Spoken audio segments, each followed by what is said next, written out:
Good evening, everyone. Welcome to the Fantasy Endgame. We're here live once again to get you ready for playoffs again. Maybe week 2 for you, maybe week 1. Maybe you're just chilling on the bye week and you want to hang out and see what's going on. That is a nice feeling. Either way, fantasy football is not over yet. It's the postseason for most of you, so we're going to help answer your questions, get you ready for week 15 and waivers. Again, I say this all season long and we preach it.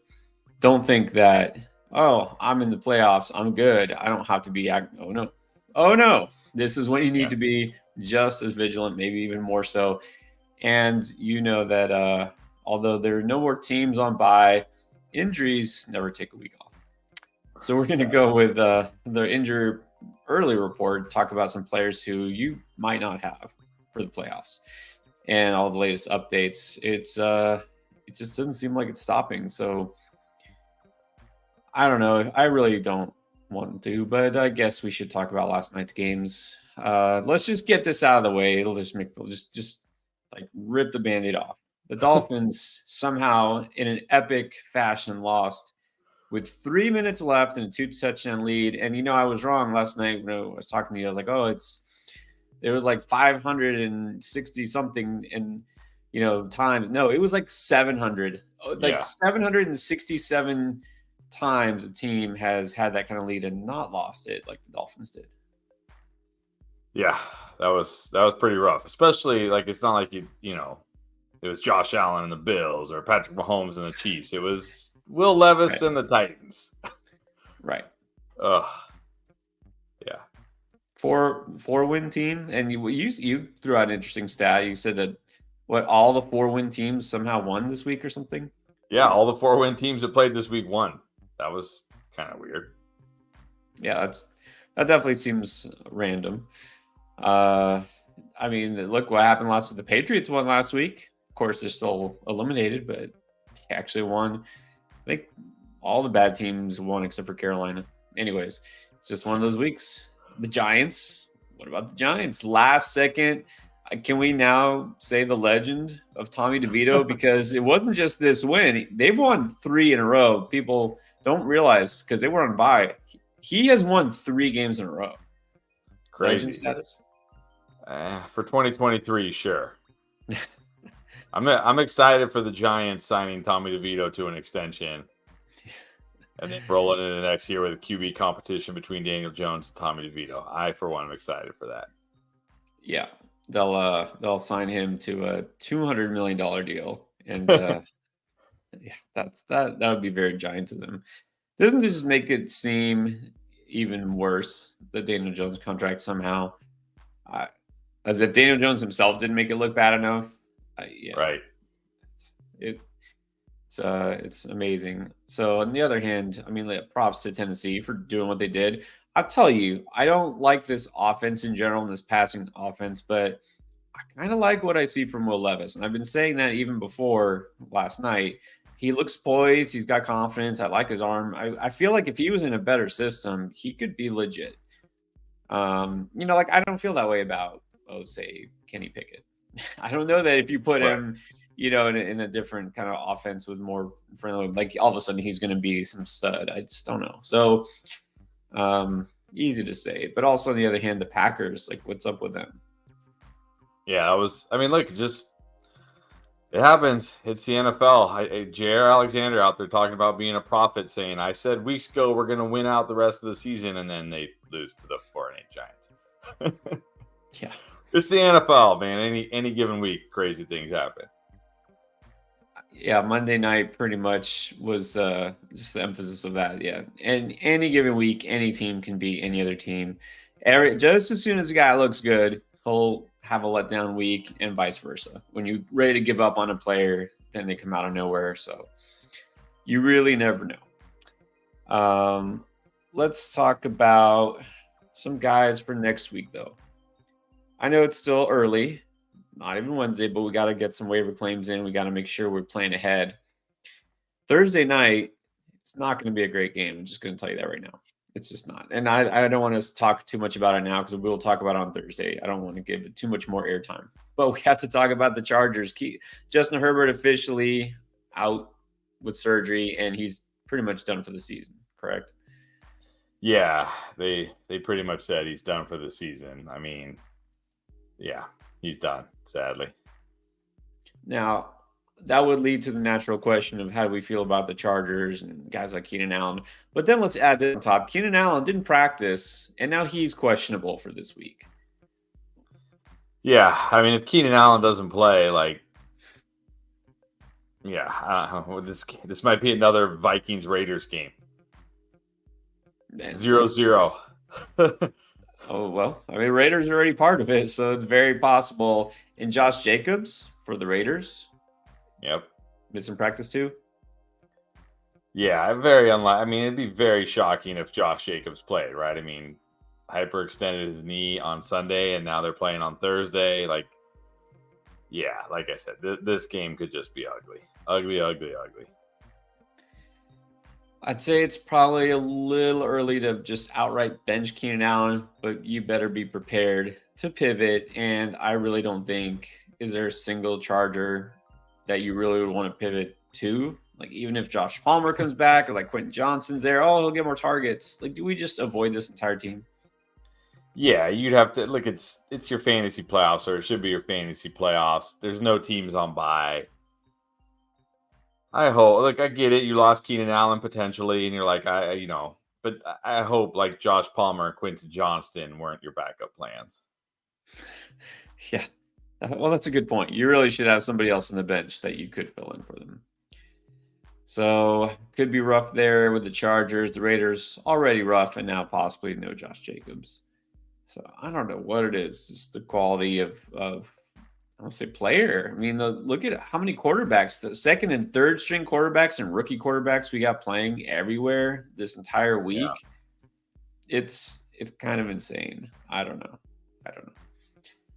All right, what else going on? Jamar Chase now all of a sudden questionable. What's up with that?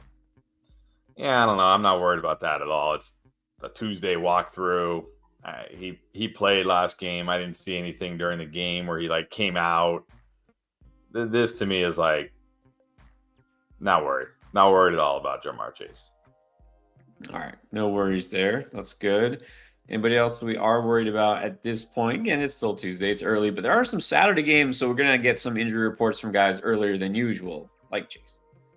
I think we got to be a little worried about Tyreek Hill. I mean, went in and out of that game with an ankle injury. I mean, McDaniel called him day to day, and he said, like, I'm going to play through it no matter what, but it doesn't sound like Tyreek Hill's 100%. I mean, just when we thought it couldn't get worse, literally the best player in fantasy this year, right as we head to the fantasy playoffs. Like, yeah, I think he's going to play, but I worry for his effectiveness. I really do.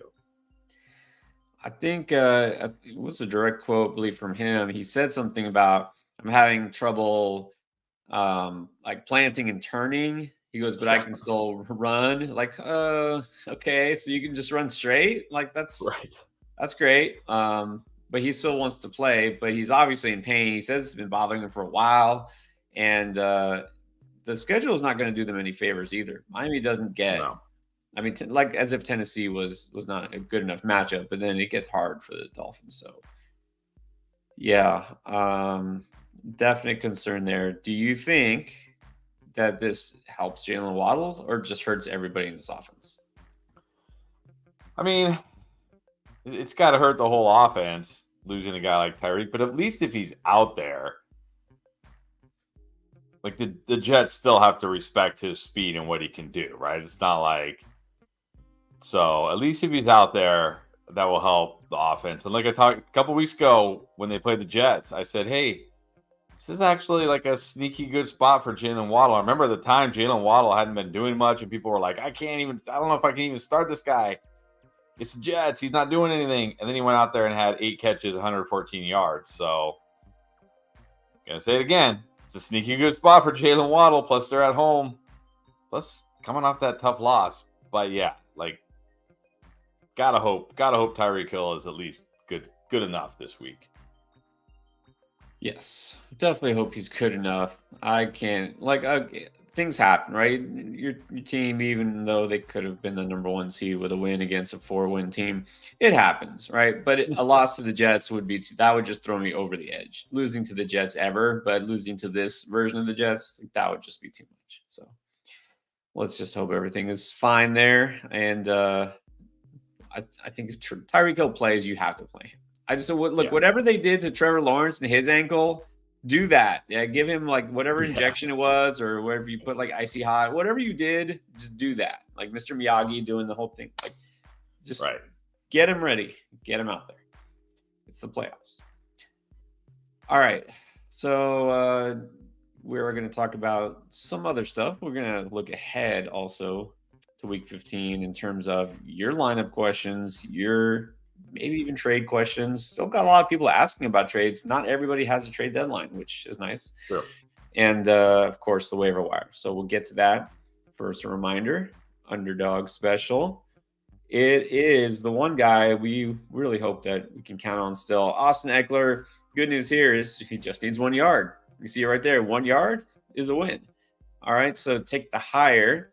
It's my recommendation. Take the higher here on Austin Eckler on 0.5 total yards. This is for new customers. If you haven't tried underdog yet, you've kind of been waiting, not sure, when's the right time to try it out and make an account. This is the time, because you get this Austin Eckler pick. You still get that deposit match. You can draft with us. We've been doing this the last few weeks. Drafts also. They have tournaments. There's all sorts of stuff going on. So if you're out of the playoffs, maybe, or feeling like you're about to be, or maybe you just want something else to kind of keep you interested. If you're on bye this week, you haven't tried underdog, you can do a draft for a 1-week team, do some of these pick'ems. You're into NBA, you know what? As soon as the football season's over, start doing some NBA drafts and pick'ems here. So whatever it is, underdog has got it. All right. Big root. So we talked him off the ledge with Derrick Henry, locked up the playoffs, and got the bye. There you go. Yeah, it was looking dicey for a bit there, but the 2 touchdowns, he came through. So well done. Good job. Yeah, definitely wasn't the yardage, but I kind of sarcastically, been talking about the don't sit your studs thing, which people say, and that's, I don't even know, that's been around forever. But Derrick Henry is a guy I just don't ever sit personally. He's one of my very few, don't sit your studs kind of guys, if there is one. What's up, Broyland?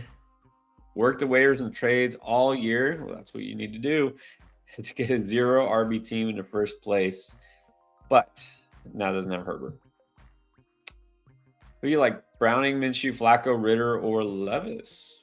I think I got to go. Well, your first place. So does that mean you're in the bye on the bye week? I mean, I think I would prefer. I prefer Browning this week.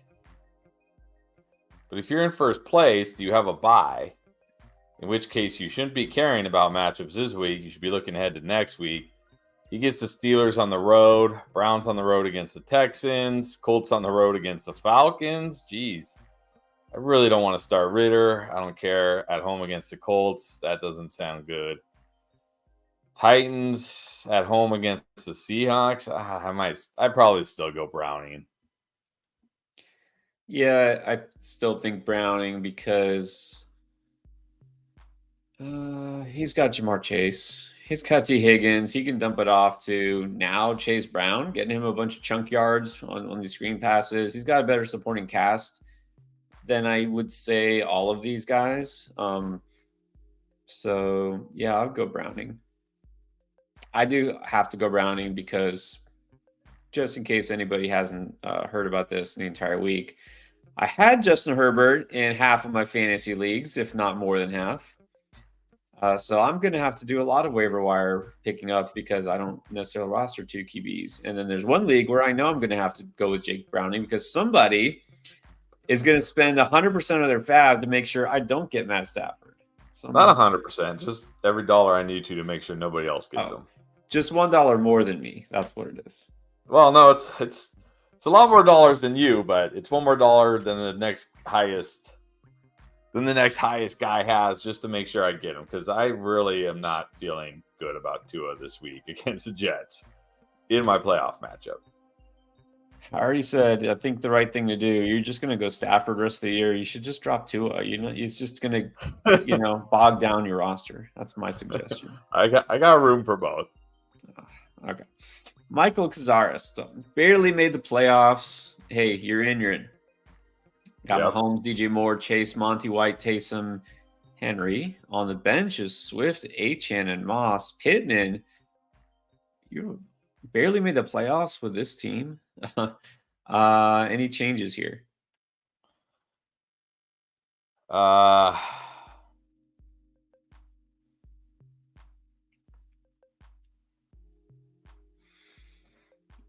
Man, Taysom is your tight end. I might play Pittman over Chase. Honestly, Pittman over Chase? Yeah, I mean, like Pittman's been just lights out every week. They're at home against the Steelers. That doesn't worry me at all. Like we've seen Chase, but we've seen 3 games with Jake Browning now. He had one okay game, one really good game, and then one really bad game last week. Pittman's just been lights out. I mean, pretty much every single week. I just feel better about him, especially at home. I mean, look at Pittman he hasn't had less than 8 catches since October 29th. Like 8 or more catches in every game. Again, they're at home. I just feel better about Pittman than Chase. So I would probably go DJ Moore and Pittman myself. Man. I know. This is you got some tough choices here. You have good players. I'll say this. I'm definitely going to go likely over Taysom, even if Taysom plays. Oh, yeah. Yeah, definitely likely over Taysom. Man. Achane, Monty, Swift, they're all really close. Yeah. Monty's against the Broncos. It's so hard not to play. And they're at home. Like, at home against the Broncos. And we did see last night, for everybody who, in the comments, how can you not start Achane after he got an entire drive in absolute garbage time and scored a touchdown with 2 minutes to go to save his fantasy day? How can you not start him? Well, we saw why last night, because Mostert is clearly still the guy. I mean, Achane still has tons of upside, and I still like Achane, and any given week he can go off, but like Monty, man, that one's tough. That one is tough. And part of me was thinking, talk Dolphins just now. If Tyreek Hill's not 100%, this is a tough pass defense. Maybe we do get a lot more Achane this week. But are you going to sit a guy like Monty to bank on that? I don't think so. Yeah, against that's the thing. He's playing the Broncos. It's like, if he was in a tougher matchup, sure. I think you got to play Henry this week, too. He's got a great matchup at home. And I like Swift, too. But yeah, I admit there's more risk. I think Monty's probably – you got to start White. Yeah, I think likely over Taysom, probably keep the running backs the way they are. The only dilemma here is Pittman. So you think Pittman over Chase? If it's me, I'm putting Pittman over Chase. I mean, he's been mostly better than Chase lately. There's no reason to think he won't be great this week, and I just feel like there's way less risk with Pittman. Like, his floor is just so much higher than Jamar Chase's right now, and his ceiling is fine. So for me, I would just take Pittman. There you go. Got a good chance to keep it going here with this team. So let's do that, Michael. Anthony Romsberg also squeaked in 9-5 and barely made the playoffs. That's crazy. That is. 2 receivers, 2 running backs, 1 flex. Got Evans, Puka, Smith, DK, Moss, Pacheco, Pollard. Still start Moss. Well, Pacheco's probably not playing. Yeah, you're probably going to have to. I mean, even if Pacheco plays, I probably still go Moss. Patriots a good run defense. I know Moss has been disappointing. Like, I think he looked good earlier in the year, and I think we all kind of forgot that he was Zach Moss.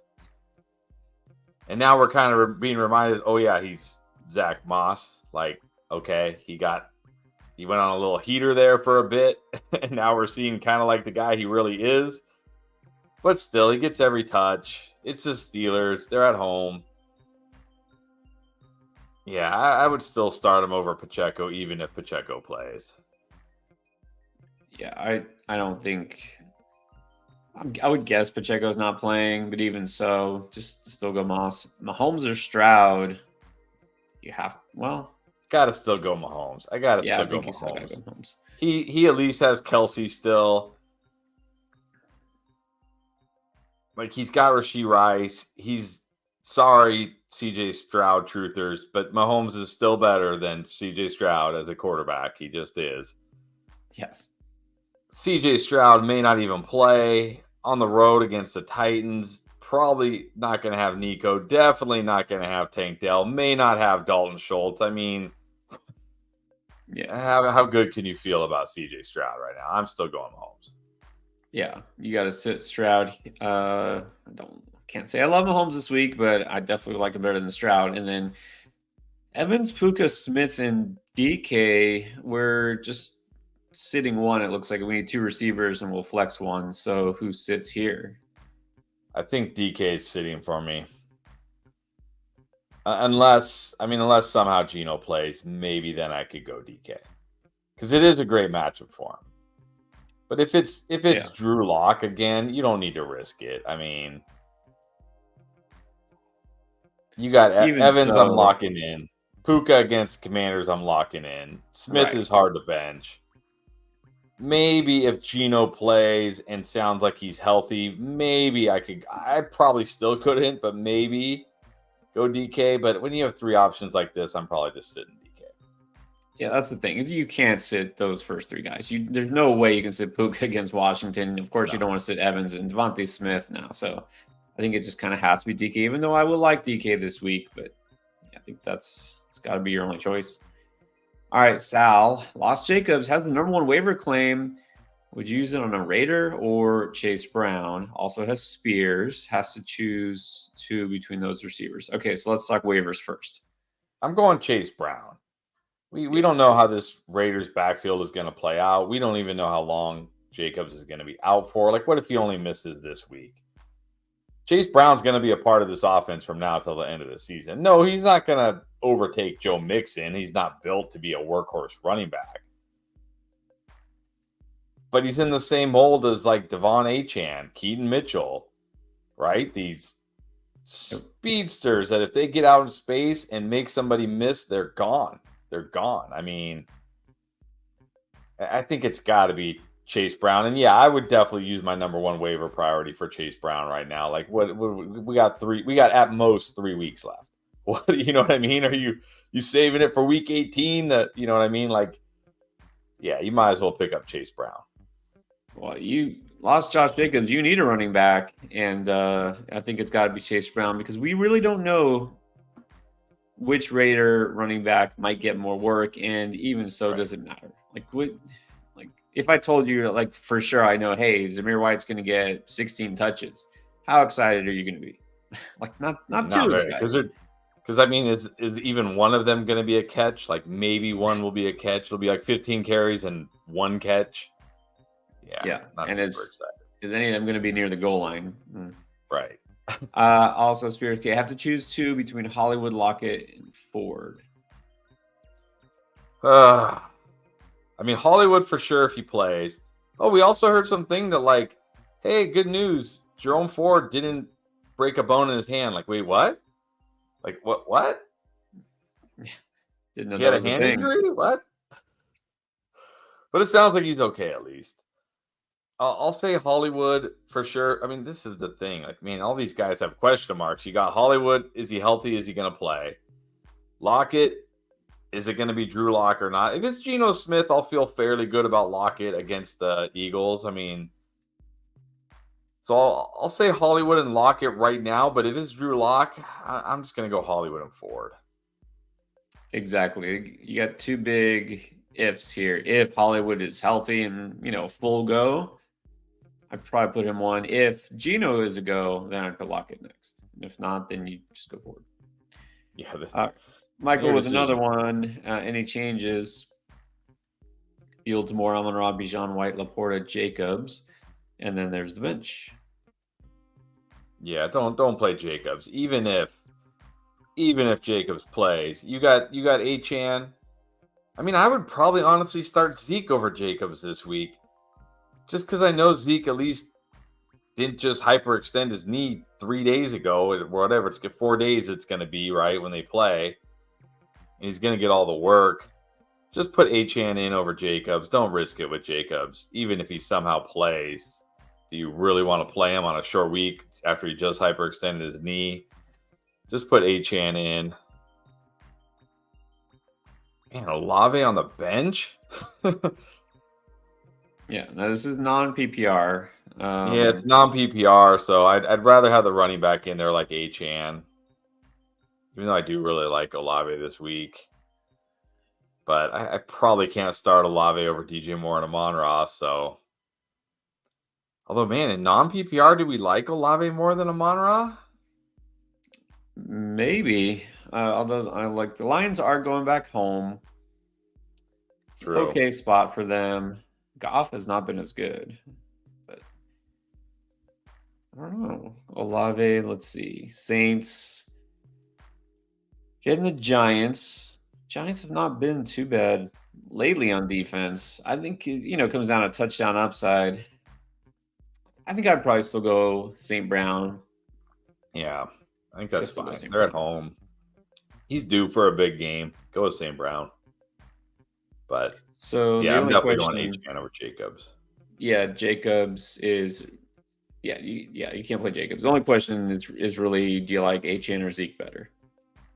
I still got to go with Achan. I mean, I know Zeke's going to get the touches, but it feels like last week. I mean, prior to last week, the Patriots were averaging like 10.5 points per game over the last 5 or something like that. Like, it just feels like they used up all the rest of their touchdowns for the season in one game last week. Like, that's it, right? Like, Yeah. that was it. Like, you had 3 touchdowns left for the rest of the season. It's like, hey, there's 3 cookies left. You can either make them last for 3 days, or you can just eat them all right now. They're like, done. Yeah. Done. Like, they went full Cookie Monster. yeah, like Zeke That's scoring in very back-to-back games in this offense would feel like a miracle.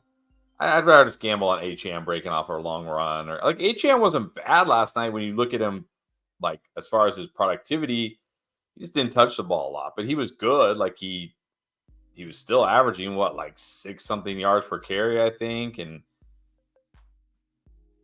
just yeah. But he can always rip off that long touchdown, and he's in a way better offense. So I'm going Achan over Zeke. It's kind of odd too. I mean, Mostert was good. Nothing wrong with Mostert touching the ball, but it's kind of odd that they didn't use Achan more, especially with Tyreek Hill out. You think they would, do something to get more explosive plays in there. And Well, they so did. part of me thinks, well, maybe next week, Jets in that pass defense, Tyreek Hill banged up, we'll see a lot of Achan. But maybe we'll just see a lot of Mostert again. I don't know. Well, I will say they did throw it to Achan quite a bit. He had this doesn't show me. I feel like he had like 5 or 6 targets last night. They weren't connecting for whatever reason. Let me verify that. Like I feel like they did. And also remember, where is it? Like prior to 3 minutes to go, it pretty much looked like the Dolphins were going to easily win this game, and is like, because remember they scored that Mostert touchdown to go up, and then they got the ball back, I think, and then they punted, and the dude muffed the punt, and okay, it's fine. Like, okay, we're up like a score and a half or whatever it was. Punch it in with Mostert. Okay, the game's over. Like, it wasn't like this was a game where like, hey, the offense isn't working, we're falling behind. It's like, nah, they're okay. Maybe the offense wasn't firing on all cylinders, but it's okay because they were playing the Titans. So it's like, fine, just run it with Mostert. But is it going to be any difference this week against the Jets? Like, the Jets going to force this offense to put the pedal down? Like, I don't know. Wow. Yeah, I see what you're saying. They're not gonna. Yeah, they're not gonna Yeah, be like Devon trying to Achane match had them. 9 targets last night. 9. Yeah, but I feel like half of those at least were just like Tua was about to get sacked, so he just threw it in Achane's direction, and it Sure, was that's at his true. feet. True. I know I saw some of those. Well, I think go Achan still for the upside.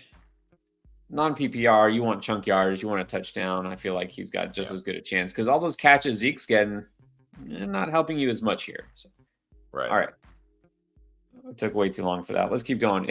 A-Rod scraped into the playoffs as well. Got a tough matchup. Start one. Javonte, Chase Brown, McKinnon. Oh, man.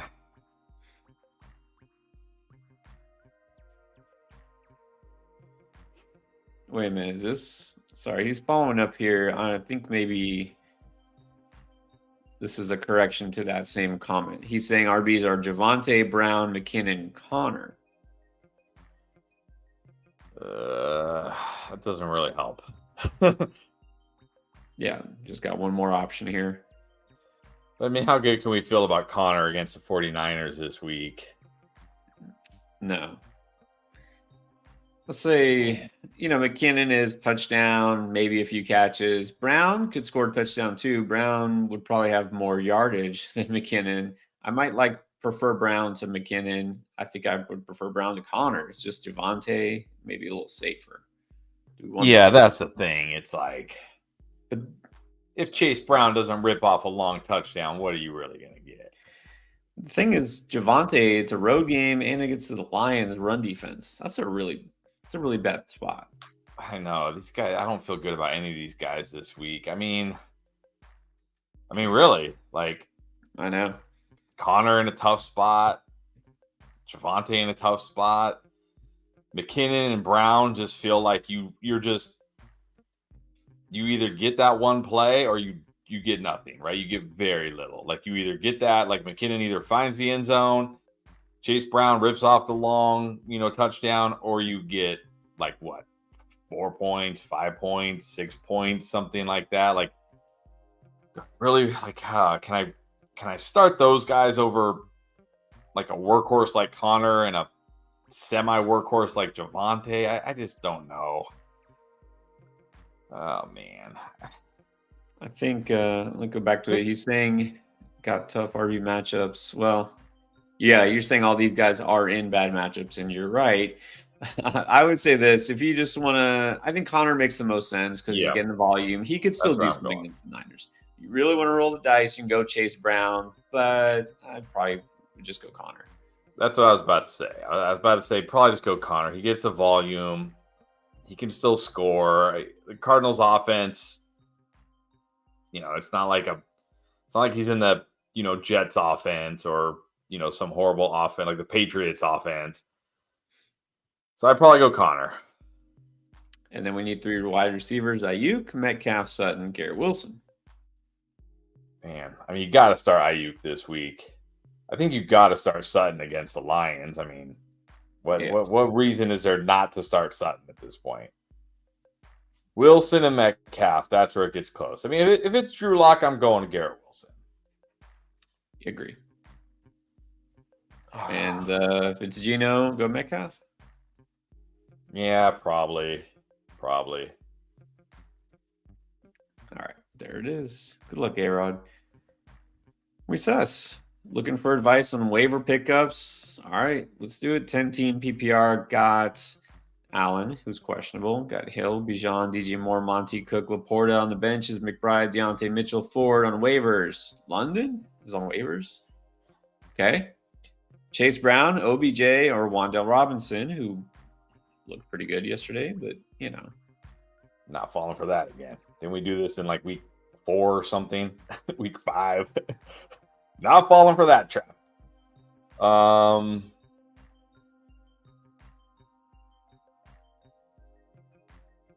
mean, I feel like you have to pick up London. But who are you dropping here?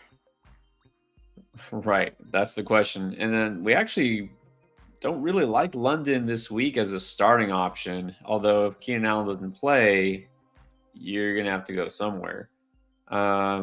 Deontay, I guess you could play Deontay. I mean, you're gonna play Odell Beckham instead. I'm not. I don't think so. But I mean, who am I dropping here? Like maybe Ford, maybe Mitchell.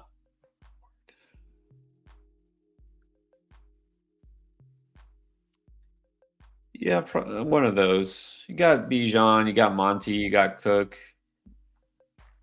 You need, yeah.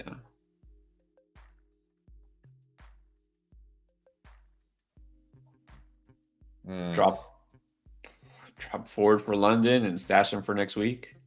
Yeah, because next week, like you may not want to play him this week, but next week at home against the Colts, you're probably going to want to start Drake London. He could have a big game that week again, honestly, like we saw last week. So, yeah, I guess drop Ford for London. Yeah, I think that's doable. It's not like he isn't playable this week. Just don't think he's going to do what he did last week. I mean, do we want? I assume that's Keaton Mitchell, right? Do we want to drop Keaton Mitchell for Chase Brown? Like, if you had a choice, would you rather have Chase Brown or Keaton Mitchell right now? That's a fair question. Similar kind of guy. All right.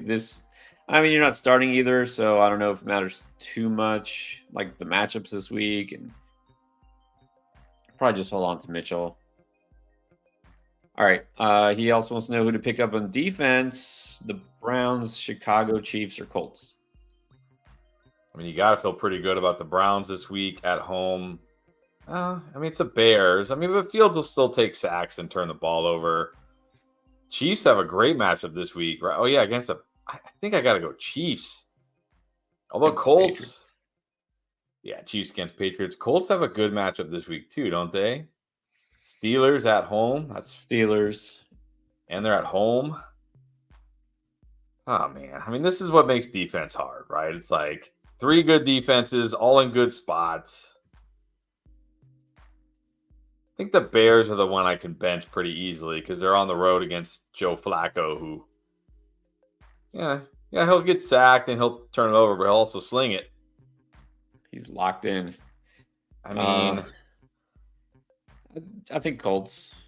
Maybe Colts at home against the Steelers. And I think the other nice thing for the Colts, I think you could just keep rolling with them like the entire playoffs because, next week they get the Falcons, and then the week after that they get the Raiders at home. So if you want, you can just play the Colts and just play them every week. Yeah, exactly. Colts, and then you can not worry about defense. All right, Grayson James in the gutter with CJ Stroud. Yeah. Potentially out, not official yet. Baker, Drew Lock. I see why you started out with that comment. Desmond Ridder, Zach Wilson, or Gardner Minshew. I think out of these guys this week, it's Gardner Minshew at home against the Steelers because, the other person I would maybe consider is Baker Mayfield, but on the road against the Packers, I'm not loving that. I mean, Zach Wilson on the road against the Dolphins, no thank you. Drew Lock, never. Like, there's no way I'm putting Drew Lock in my lineup. Even if it was a meaningless, like, week 3 game, I'm not starting Drew Lock. So I think this week it's Gardner Minshew. Yeah, I agree. Gardner Minshew, just the other guys. I mean, I didn't think at any point this season we would want to start any of these guys. I think Gardner Minshew's the choice here. All right, Joe, I'm going to ignore the blatant disrespect to Tua and answer this question anyways. Mullins, Flacco, or Tua? I mean, not Mullins.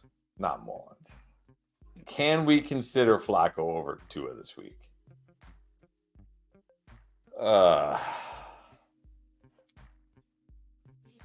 I probably couldn't. Do it. And now I read on. Now I feel like you're just trolling. Waddle or Demarcus Robinson, really? I mean, definitely Waddle here. With or without Tyreek Hill, I'm playing Waddle this week. Yes. And then Moss I still got to go Tua over Flacco. Yes. look, I know it's probably not going to be a great game for him against the Jets. That's fine. But are you really convinced Flacco's going to be better? I don't think so. All right. Moss Mixon, B-Rob, or Warren, pick 3. Is that Brian or Bijan? Because that makes a big difference. Well, with Brian Robinson, remember before the bye, he was hurt. Do we know for sure he's even going to play this week? No, we'll have to see if he practices or not. We definitely don't know at this point. But I mean, how good can we feel on the road against the Rams? That offense probably going to the Commanders gave up 45 points in back-to-back games before the bye week, and this Rams offense has scored what, like a 36 or more, or 33 or more in 3 straight games? Like they could go for 50. So even if Brian Robinson plays, I'm not sure. I might just go Moss, Mixon, and Warren. If that's Bijan Robinson, then I'll go Moss, Mixon, and Bijan. But if it's Brian Robinson, I'll go Moss, Mixon, and Warren. Right. If it happens to be Bijan, you got to start him. If it's Brian Robinson, you can sit him. Alexander Channel, first waiver priority. Going to use it on a defense like Atlanta, Cincy, or the Raiders. I think this week you got to go Raiders. I mean, short week, Easton Stick, maybe. I don't know why, but every time I say his name, I crack up. It like makes you crack up. Easton Stick. Well, you played hockey, didn't you, when you were young? Yeah. That's actually a thing, the Easton brand hockey stick. The Oh, yeah, took for a picture sure. of it and For showed sure. it.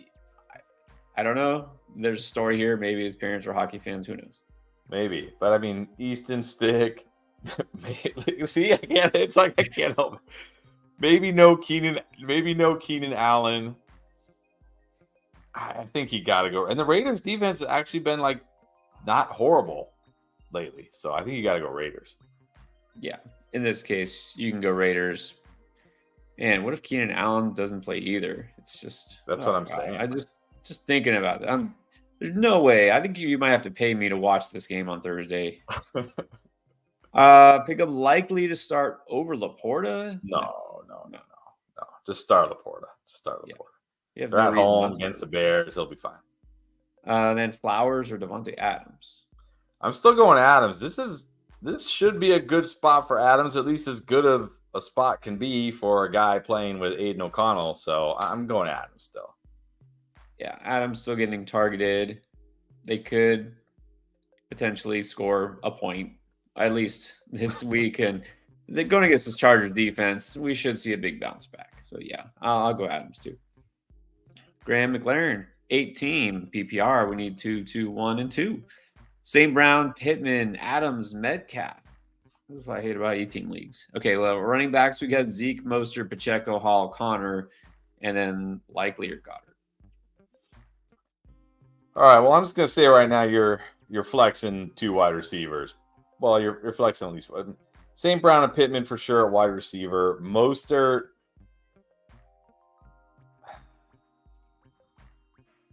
Hall or Zeke or Hall. Like, what's the difference between these guys right now? Age. Okay, age. It's probably about it. Zeke. Inefficient running backs, getting a ton, like living off pass catching in terrible offenses. Terrible offense. I guess I'll give Breece Hall the slight edge because he's younger. I don't know. Ageism. I'm going to go with ageism. I'm going to put some ageism on the channel here. I'll go with Hall because he's younger, I guess. Mostert and Hall. Adams at the flex for sure. At one of the flexes for sure. Metcalf if Geno plays. I might just flex Flowers over Zeke, honestly, in PPR. It's not a bad matchup for Flowers this week against Jaguars. And then I'm going Goddard over likely. Yeah, tight end likely is in a good spot. Obviously, he had that big play last week. But Dallas Goddard against the Seahawks, I think you still got to roll with him. So let's see. Yeah, St. Brown, Pittman, Adams. I will put DK over Flowers if it's not Drew Lock. Mostert, you got to start Mostert and Hall. There you go. All right. we were really gonna go like full ageism, then we would say you have to play Connor, and well, actually, Mostert's pretty old too. So Mostert, True. maybe we should bench him. No, I'm just kidding. All right, Spearsy has Stroud, and Goff is on the bench. Is Stafford worth picking up? Absolutely. Yes. Do it. Definitely. I do worry that Stafford's ready to let us all down, but we got to find out. Well, Goff has been letting us down for the last couple of weeks, so at least it could be a new letdown. We says also wants to know Goddard or Kincaid. Or could go Njoku or Pitts or Likely. All those guys on the waivers. Wow, it must be nice to have these tight end options. I'm out here looking at like, am I going to actually start Hunter Henry or Kate Otten in my first round of my fantasy playoffs this week? This must be nice.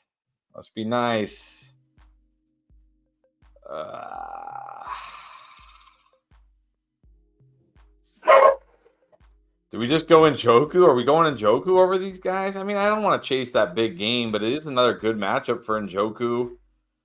He's got Joe Flacco. He gets involved.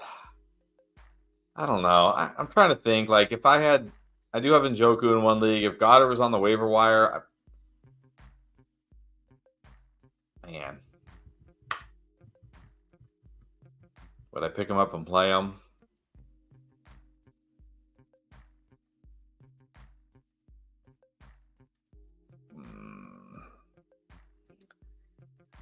I did see with Kincaid, he was banged up, but he's on the injury report, isn't he?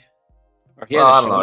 It's only Tuesday. It's only Tuesday, so the teams just do like walkthroughs today. It's all estimated. Like if we had practiced, this is what would have happened. But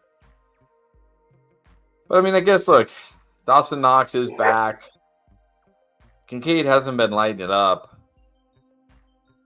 I'm just debating would I really start Njoku over Goddard, like because I don't want to just get like all caught up in like, oh my gosh, you got to start Njoku now because what he did last week. When it's like, well, yeah, but what did he do the previous month? You know what I mean? But also Goddard wasn't a monster last week.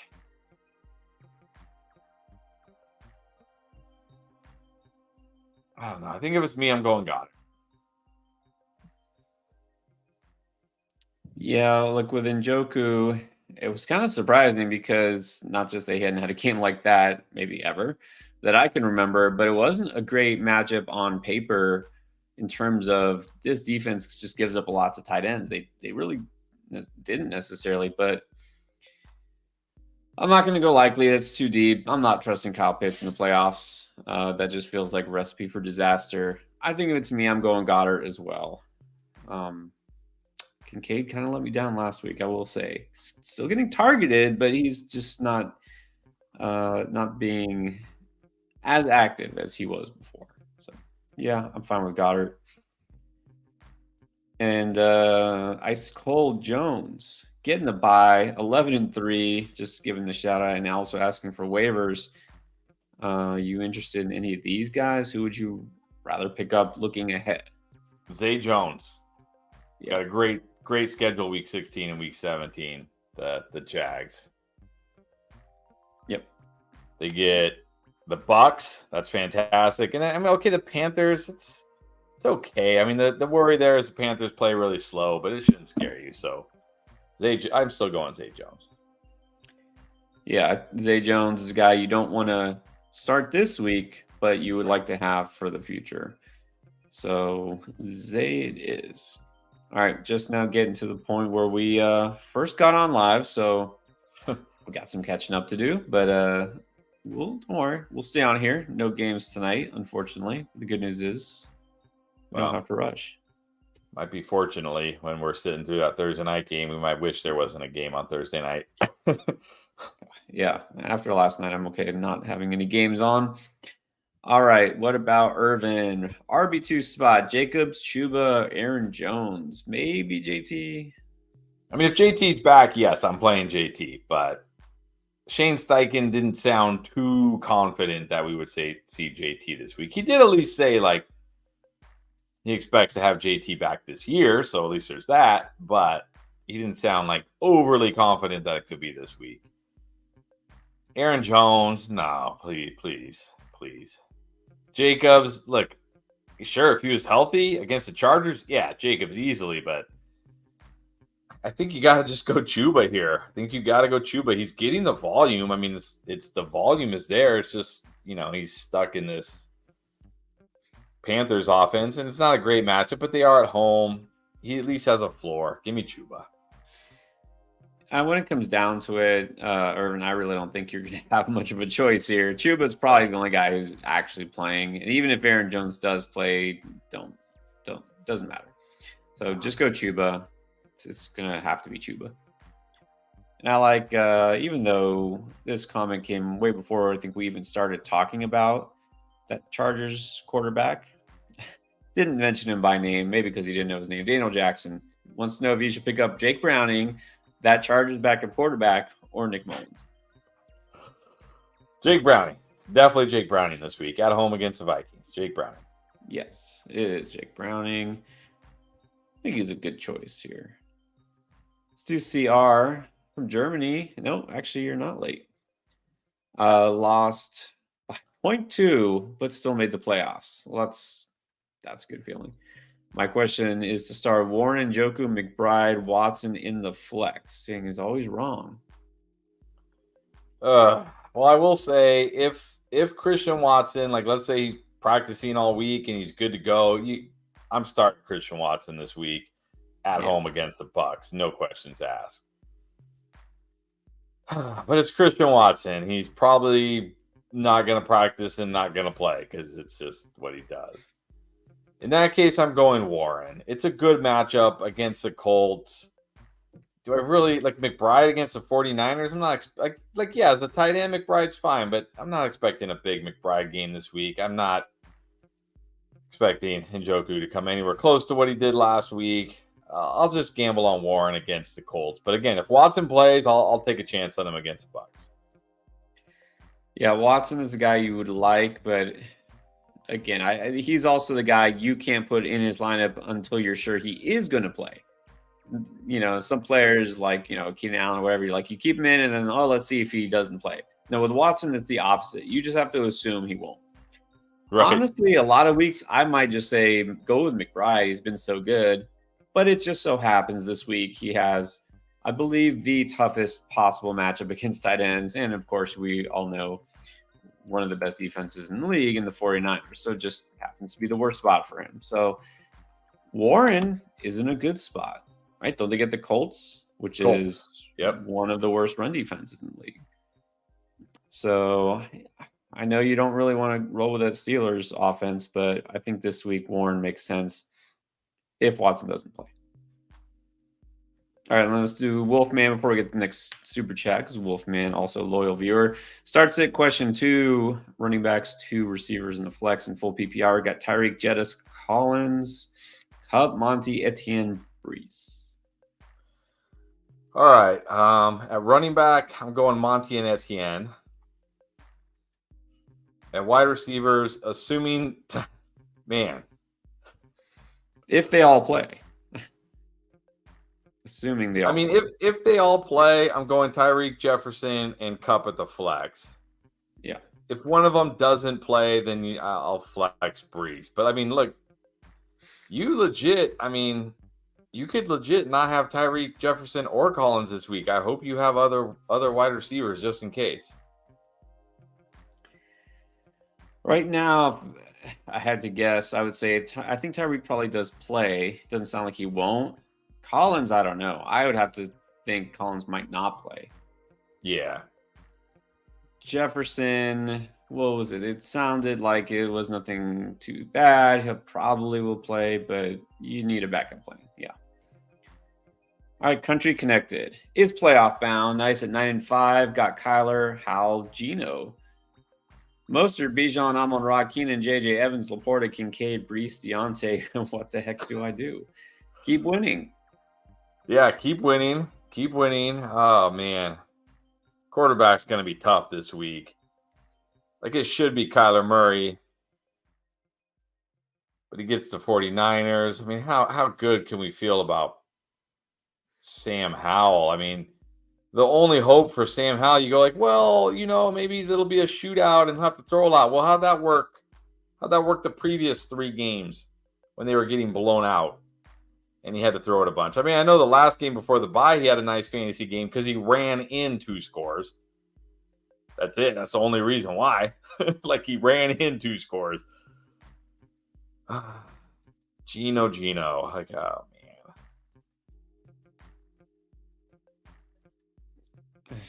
man. I hate the matchup, but out of these guys, I'm just going Kyler and just hope he runs.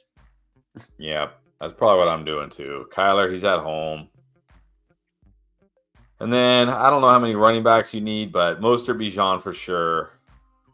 Amon-Ra Evans for sure. JJ over Keenan. Laporta for sure. Yeah, and then, JJ if he plays, Keenan if he plays. If not, I think Breece and Deontay can be okay this week. Like, maybe we get lucky and Breece catches 8 passes and somehow scores again. You never know. Maybe Deontay keeps scoring touchdowns with Mitch Trubisky. You never know. It's possible. It's not a bad matchup for him. If Keenan does play, I still think you play him. Just make sure if you do play him, because it's Thursday night, you put him at your receiver spot, not the flex spot, because you might have to swap out JJ if he doesn't play. And then Laporta over Kincaid for sure. So there you go. And you got another question here. Zay Flowers, Deontay, Connor. He's asking start Zay and Connor. So I guess we're just picking 2. I mean, yeah, Zay Flowers is the one I feel the best about. If it's PPR, I don't know. I'm probably just going to go Deontay. I mean, it is the Colts. It's not a bad matchup. If it's non-PPR, then I'll go Connor. But if it's PPR, I'm going to go Zay and Deontay. Right. Assuming this is PPR because of the matchups, it's the first 2. All right. What's up, Juice? 12-2, marching into the playoffs. That's right. Stomping through the playoffs. All right. Yeah. Get that championship. I don't know if you're starting him still or not, but you have to keep Taysom at least on your bench so he gets an honorary ring, part of your championship squad. Yeah, especially because you don't need him this week, right? Like you're on the bye, so you might as well just keep him on the bench. Yeah. You ever do that? I do that. I think I've done that, but no, I don't do it every year. But if there's a team where you're in a championship and you feel like I could win it, you pick up one of your guys, like a player, and you got hurt during the season, you dropped him, or just like one of your favorite players, like the year Frank Gore was going to retire, I just picked him up so he would be on my bench and get a championship. No? Am I the only one who does that? Yeah. Okay. You're probably not the only one. Got to get that ring. All right, Manny G. Start Hurts or Purdy? It's still got to be Jalen Hurts. I'm not giving up on Jalen Hurts because he had a down week last week. Like, he gets the Seahawks. Like, they just played the 49ers and the Cowboys in back-to-back games. Like, about as rough as it can get. Now they get the Seahawks. I'm still going Hurts.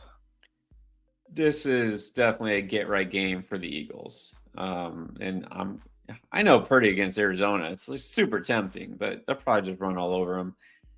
Got to go Hurts. And then Waddle or Swift? I think I still got to go Waddle. I like Waddle this week. I mean, I hope Tyreek Hill plays for more reasons than one. I mean, number one, because it would really suck that the guy carried you all year and then when it matters, he's out. But number two, I think that helps Waddle if he plays because now, look, Tyreek Hill, even if Tyreek Hill's less than 100%, the Jets are going to put a lot of attention on Tyreek Hill. You just have to, right? Because this guy, right, he may not be able to cut, but if he can run straight, he can burn you. So I'm going Waddle either way. Yeah, definitely Waddle. I think, like I just said with Hurts and Eagles, this could be a get-right game for Swift too. But I like Waddle either way. I mean, yeah, with Hill there, it does help because that's less sauce on Waddle. But also, if he doesn't play, well, then Waddle's going to get peppered with targets. Yeah, it's Waddle. And then our guy Gus, what's up? Got the bye, but missing Herbert. Yep. We know Gus. Gus is a Chargers fan. Yeah, it stings double. Needs a QB. Who you like better in week 16 and 17? Okay, here are those same choices. Minshew, Levis, Well, yeah, Baker, because Flacco, Ritter. You said Baker for week 16. yeah. So I was talking this through with Gus on the Discord, and I looked at week 16. I like Baker in week 16 because the Bucks get. Let me look it up again. I'm not going to remember now. They get the Jaguars at home in week 16. Minshew gets the Falcons on the road, which I just don't feel like the Falcons defense has been pretty good this year. Just don't feel like that's a big Minshew week. So I like Baker that week at home against the Jaguars. That should be the Jaguars just turn into like pass heavy games on both ways, right? It just turns into like nobody can run the ball, so they just throw it all game, right? But in week 17, the Bucks get the Saints, and then the Colts get the Raiders at home. So I'm like, well, I like Minshew better in week 17 against the Raiders at home. So, but he's worried that like everybody in the league is going to pick up all the quarterbacks so that he can't. I remember he said something about that. I was like, man, this sounds like a cutthroat kind of league. Everyone's blocking each other.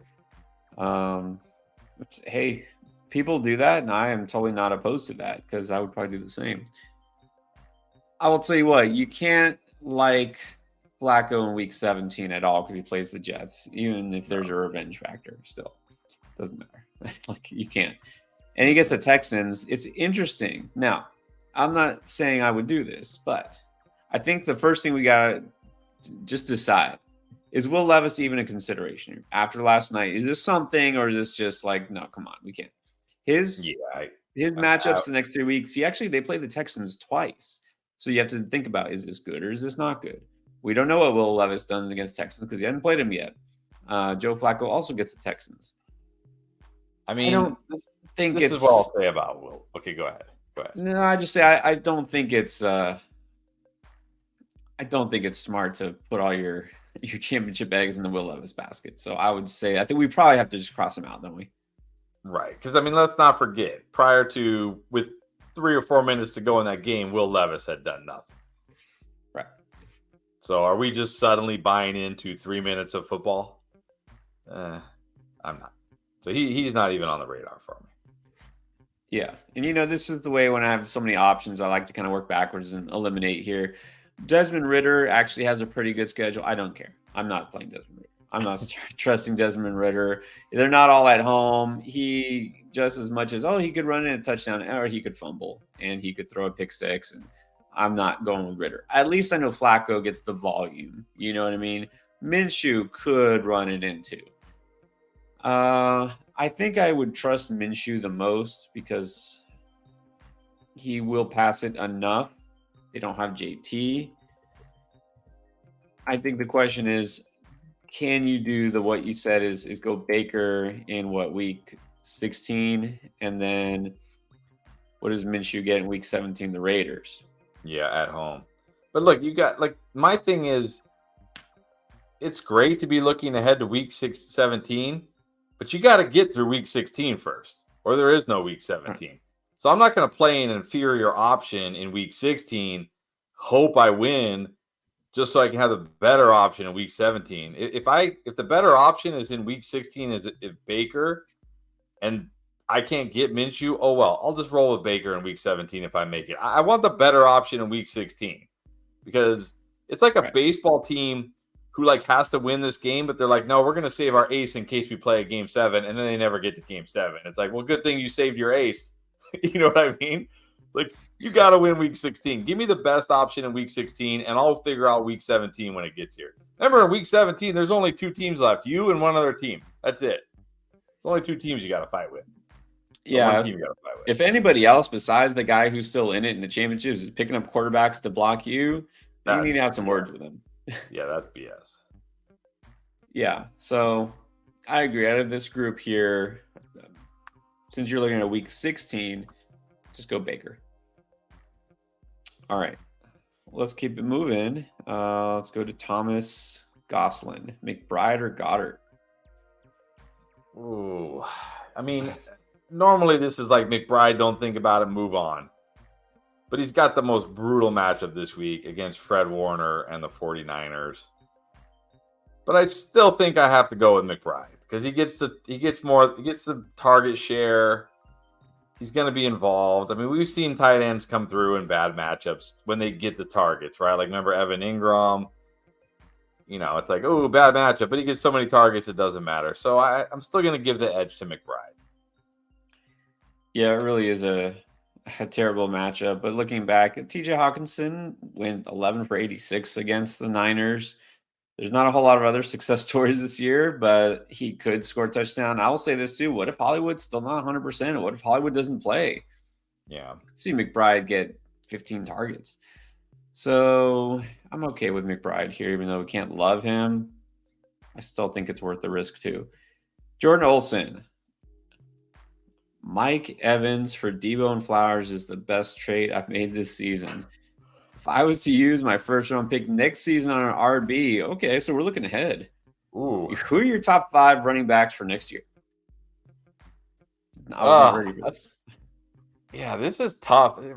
It's been such a bad year for, you know how bad it's been for running back? Like, there was I don't know if you saw, there was like a little Brees Hall debate going on in the Discord. I did not join in. I did not feel like getting into it. No. But Keith, who we love, Keith is awesome. One of our most active members, kept bringing up the stat that Brees Hall is the RB8. Like, he's the RB8. To me, I was like, that just shows you how bad running back has been this year. That Brees Hall is a top 8 running back right now. No kidding. He's 16th in points per game, but he's top 8 overall because running back has been so abysmal this year. It's like CMC and then who, I mean, Barkley, Etienne, probably Bijan is going to have to be in there. Man, I don't know. Kyron, maybe Kyron? I don't even know. I might not draft a running back next year. I might go into the game 1 with no running backs. Just not even a running back. Just no running backs. Not even knowing where he's going to play, the way Austin Eckler's looking, how confident can you feel about him next year? Yeah. Jonathan Taylor, if he's healthy. JT, because look, JT was looking great, and he's still young. JT probably be in the top 5. Yeah, JT. And the guys you said, Bijan. I mean, we don't even know where Barkley's going to be playing next year. That's the thing. Like, is he back with the Giants? Do they actually give him a contract now? Do they try to franchise tag him again? Do they let him walk? We don't even know where he's going to be. Yeah, I'm probably going to feel good about Bijan, Etienne, CMC, JT. I mean, maybe Kyron, assuming they don't do anything at running back. It's maybe Brees if he's healthy and Aaron Rodgers is healthy. I mean, it's brutal for top 10, but I can't just throw Brees top 5 yet. Not yet. Well, not the guys moment, but a Brees Hall 2 years removed from ACL, finally healthy. Aaron Rodgers hopefully will stay healthy all year. I can see it. People asking about Kamara. My worry about Kamara is, I mean, now we're going to be talking about a 29-year-old running back who's living off of pass catching and no competition around him. I mean, I don't know. I would love to say Rachaad White. I see Jordan saying, Rachaad White's my guy, but I'm happy he's doing what he's doing this year, but I have my doubts he's going to do it again next year. I really do. Yeah, I don't know. I mean, if he gets all the volume, sure, but yeah. I think that the answer to this question is don't use the first round pick on a running back. Yeah. And this goes back to the second question we had at the very start of the stream, and here's Royland again, talking about his 0 RB team. Sounds like that was the way to go this year. Yeah, Browning it is. There you go. 8-team playoff. Wow. All right. Surprise. Made the playoffs at 7-7. Hey, you're in. That's all that matters. I've won. I would say the vast majority of my championships have come when I have not had to buy. True. Because again, it's a team that probably started slow. Didn't crush the draft. I had to work on it. and it came together at the right time, and I got hot at the end, and I just rolled all these teams who just like, oh, look at the team I drafted, and then they lost Tyreek Hill or something because they didn't, they weren't prepared for that. So, yeah. Agree. Yeah, there's one league where I was sure I was out, and I looked, and sure enough, I lost this week by just like a couple of points, and I was 7-7, but I still made the playoffs. So go figure. And there was another league I won and then didn't make the playoffs at 7-7. So who knows? At this point, it's like a new season. Everything that happened up to now doesn't even matter. It's a whole new season now. Correct. Worried about Devontae Adams?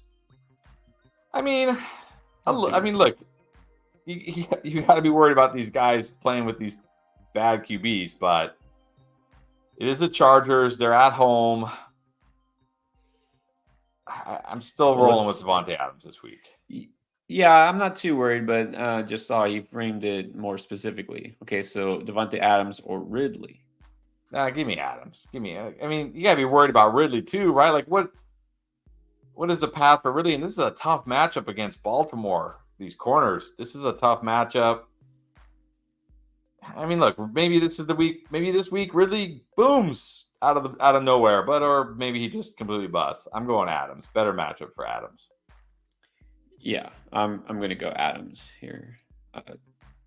Basically, Calvin Ridley and Zay Jones had almost the same stat line last week. A ton of targets and hardly any catches. I think Zay had 14 targets and 5 catches for like 29 yards. And Ridley had, I think, 14 targets and caught like 4 passes. So they threw the ball a ton and didn't do anything with it. But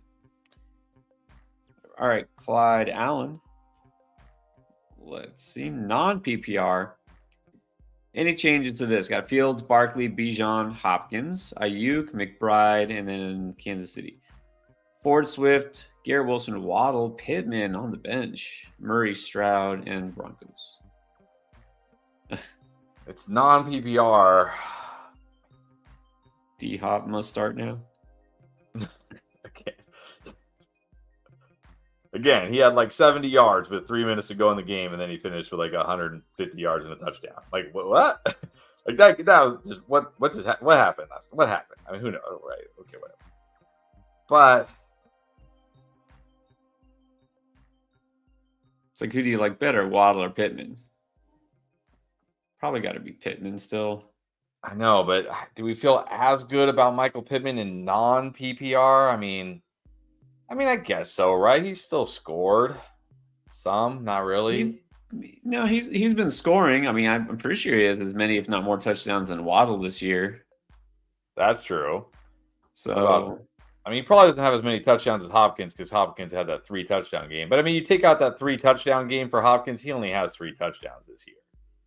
Right. Remember that Will Levis game where everybody was like, Will Levis is him. Small spurts, he's him. Yeah. Yes. I mean, Pittman's had at least 80 yards in 3 straight games, 95 yards, 100 yards, a touchdown. And you look at Hopkins, it's like, okay, he had that big game last night, 124 yards, but 70 yards, 40 yards, 50 yards, 20 yards, 60 yards. I mean, I think I'm going Pittman still. I'm going Pittman over Hopkins. Yeah, Pittman. I think Waddle's good too, but I think Pittman maybe the slight edge. I like Swift this week, but I'm not going to bench Barkley or Bijan. So I don't think there's any other considerations. Not playing any of those quarterbacks over Fields, healthy or not. Broncos defense. No, Casey gets the Patriots. So I think just Casey the Pittman. Patriots. Go Casey. Yeah, just the Pittman thing. All right, Lou. In full PPR, 12-man, 8-6. Any changes here? Stafford, Kyron, White, Lamb, Olave, Goddard, Nakua, Hall on the bench.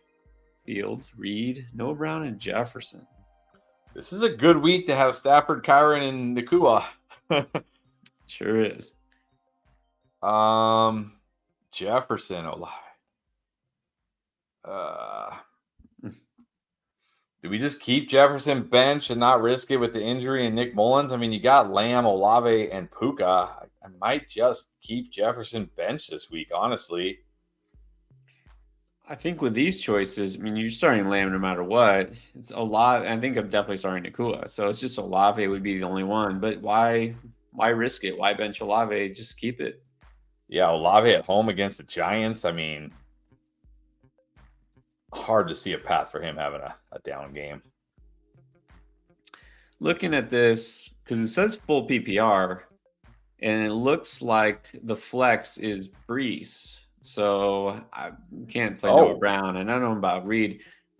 You could put Jefferson over Hall at the flex if Jefferson's good to go.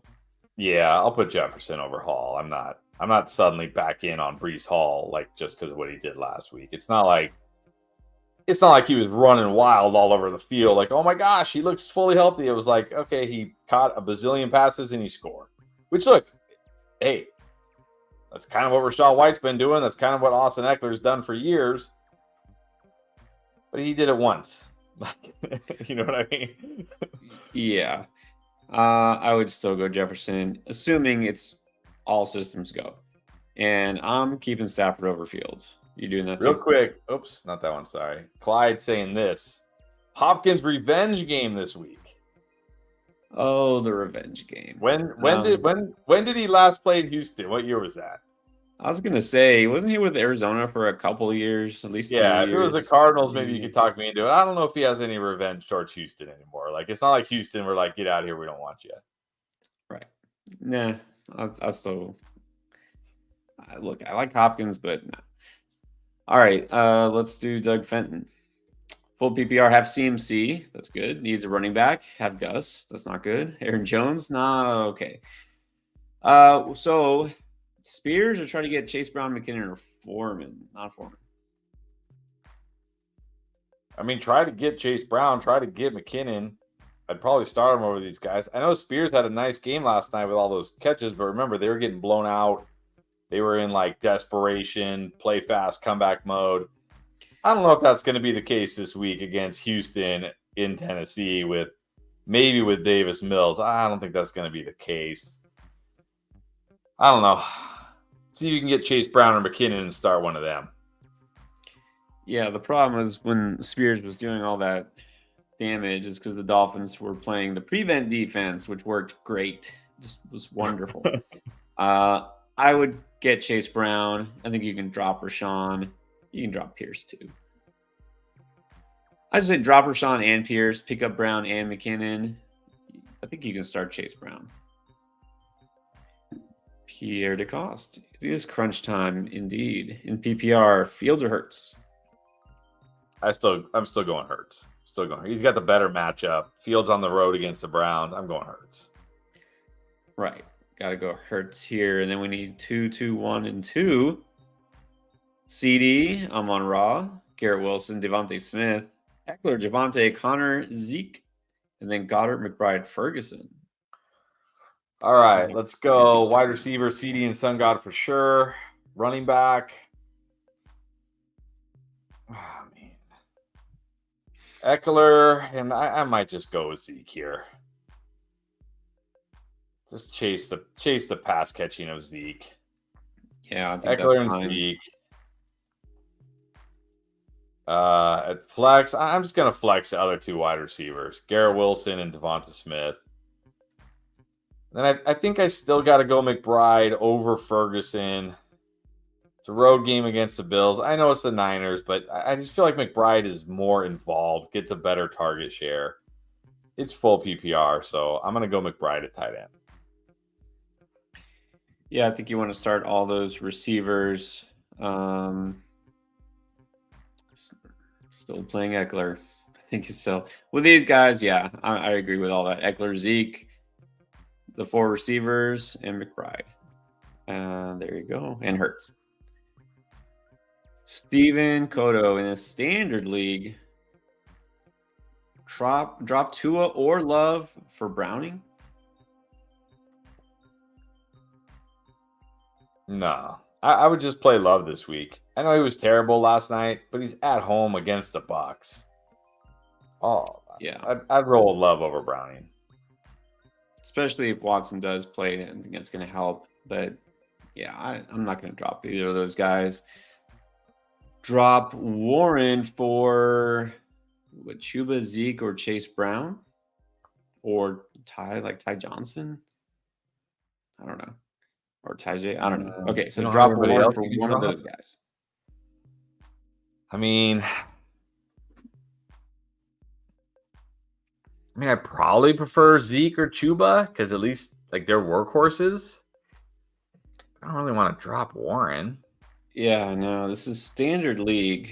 I'm trying to think if that really gives an advantage to anybody. These guys are all I very think it similar. does. I think it gives an advantage to Chuba. I mean, a guy getting that much work and getting the yardage. But then he says drop Schultz and Houston defense. I mean, why can't you drop Schultz and Houston defense for two of those running backs? Like in non PPR, do you need Odell, Parker Washington, Zay Jones, or Demarcus Robinson? No, I'd rather have those running backs. Yeah, you got Njoku. You got the Ravens D. Although, are we playing the Ravens D this week? Don't they have a bad matchup this week?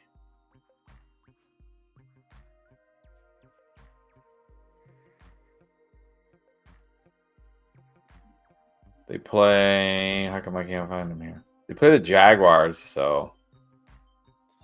But In the Ravens have a tough schedule whole rest of the season, don't they? Yeah, I would drop Schultz for Chuba, and I would drop the Ravens D for Zeke. For Zeke. And then I would hold on to Houston's D. Houston gets the Titans twice and the Browns. Yeah, you got to throw out to some extent the rankings and the stats and whatever. Oh, Baltimore's a top 5 defense. It kind of doesn't matter. I mean, yeah, that matters, but not when you look at the schedule and the matchups. So I think Houston's defense is just going to be much better to roll with. I agree. You can drop the Ravens defense. You can definitely drop Schultz. Just go with Njoku and just pick up running backs. Don't drop Tua or Love, though. I think you'd be fine with those guys. All right. Cheese. 56218. In PPR, can only start 2 of these and 1 receiver. Warren, Walker, Swift, then Downs or London. Swift. I mean, I still got to go London over Downs. I don't love London this week, but he's the number 1 wide receiver there. I mean, Downs 3 weeks in a row. Been very disappointing. So I still got to go London over Downs. I think you got to start Swift this week. And, oh, man. Am I playing Warren over Kenneth Walker? Walker, didn't get many touches. But, again, that's because they were getting handled by the Niners. Although, actually, you know what? It was close throughout the whole first half. I feel like it should just be Walker. But what if it's Drew Lock? It's not great. Seahawks are at home. Eagles are a tough run defense. Warren has a better matchup. Yada, yada, yada. I guess just go Warren. All right. I don't know. I was probably going to say Walker. Yeah. Just Walker has that home run potential, but I don't love either of them this week, to be honest. No, it's not a great spot for either. Is Josh Palmer, Juice 420 wants to know, Josh Palmer worth a pickup over Addison? With Justin Herbert out now, no, not anymore. He was a very interesting pickup, and that all went out the window. So he could get you something, but the upside, what is the upside really? And even if, hypothetically, Keenan Allen doesn't play this week, but Josh Palmer is active, how good are you still feeling about Josh Palmer? Like, what is his true ceiling? Not much. Not much. All right, Phil Ciartino. Hurts, Elliott, Connor, Diggs, Adams, Goddard, Lockett, Rice. Bench has Chandler and Madison, Njoku, Curtis Samuel, Rashawn, OBJ, and Tua. Thoughts? I don't know what you want thoughts on. Don't think you're starting a Vikings running back. Yeah. Man, Chandler is interesting this week. It's a good matchup. Connor in a tough spot, but I don't think I could put Chandler in over Connor. Diggs, Adams, fine. Goddard, Lockett, Rice. Yeah. Yeah, the Njoku Goddard decision. I don't know.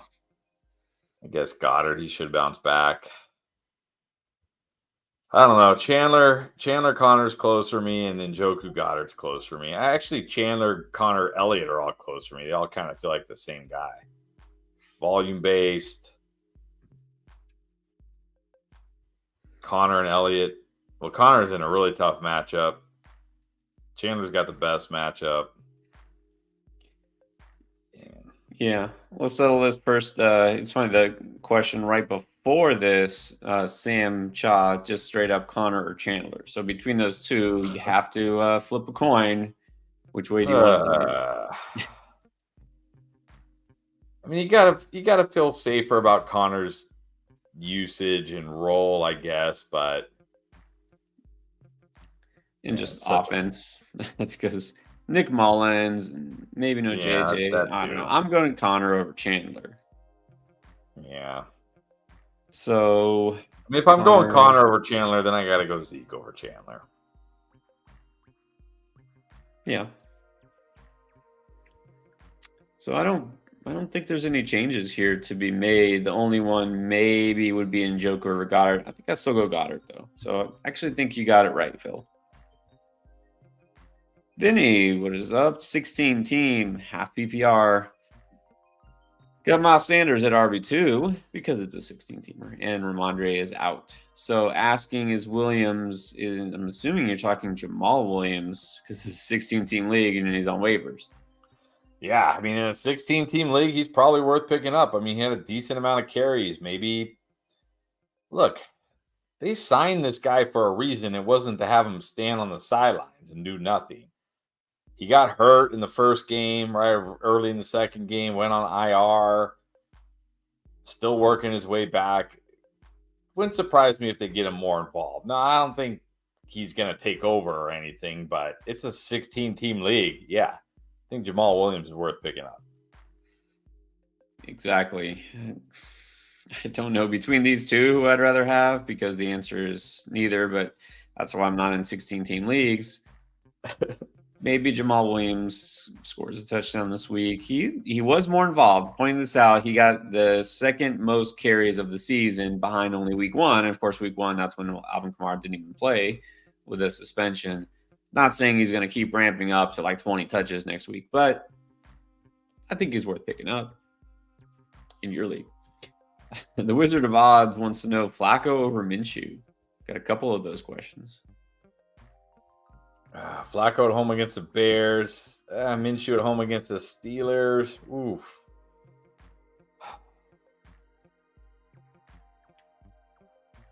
I actually probably feel better about Flacco slinging it this week against the Bears. I'm going to go with Flacco. I think, believe it or not, the matchup makes me kind of prefer Minshew in that sense. But who do you feel better about putting up big numbers potentially and throwing the ball? Probably Flacco. So, yeah, I'm fine with Flacco over Minshew. More upside. Because if Minshew doesn't run in a touchdown, which he does once in a while, not regularly, then what is his real upside? I think my worry about that game is just, again, it's just not a high-scoring game at all. Jordan is asking, because we were talking about running backs earlier. He's in Cincy. Got Mixon as RB2. Do you think Mixon is undervalued? So yeah, leading question. I maybe he's undervalued by me, but I think most people in the fantasy community overvalue Mixon, to be honest. Like, they think Mixon is like this. Look, Mixon's been good this year. It's not like he's been bad. It's not like he's been a bust. It's not like he's been a terrible pick. He's been great the last 2 weeks. But I think people view Mixon in fantasy as like this, like, oh yeah, like, no, I'm not a stud, but like kind of. He hasn't really been that much for his career, so I think maybe he's undervalued by me. Yeah, I don't know if he's undervalued in the fantasy community. And we Right. probably should have been a little higher on him this season. But again, is he crushing? Is he carrying your team to victory? He's been Well, good the last couple of weeks. Let's see if he keeps it going. Let's see if he keeps it going. That's all we'll say about that. exactly. We can't I mean, look at the 10, 13, 14, 8, 13, 9. I mean, he looked like a bust for most of the season. He's coming on late here a little bit, but I mean, yeah, he was pretty awful. Like people who drafted Joe Mixon in round 4 weren't feeling too good for a very long time. So he's been better down the stretch here, certainly. And if Jake Browning can keep doing what he's doing, that'll help. And he does have a good playoff schedule. I will say that. So he could keep doing it. Yeah, like Jordan, I know you're in Cincy. This, that kind of feels a little recency bias leaning because again, mid-season, what was he? So, but he's solid. Look, if you have Mixon, you're pretty happy right now. Yes. All right, Rob. Thanks for all the help this season. Of course, let's keep doing it though. Pick tight end and 2 flex. Hawk McBride. Guess those are only tight ends. Yeah, I'm still going Hawk. Yeah, because of the matchup for McBride, you can just say Hawk. Downs, we need 2 flexes. Downs, Mitchell, Addison, Charbonnet, Noah Brown, Addison. I was going to say it wouldn't be McBride, but now I'm wondering if it is McBride. Mitchell, assuming Keaton Mitchell.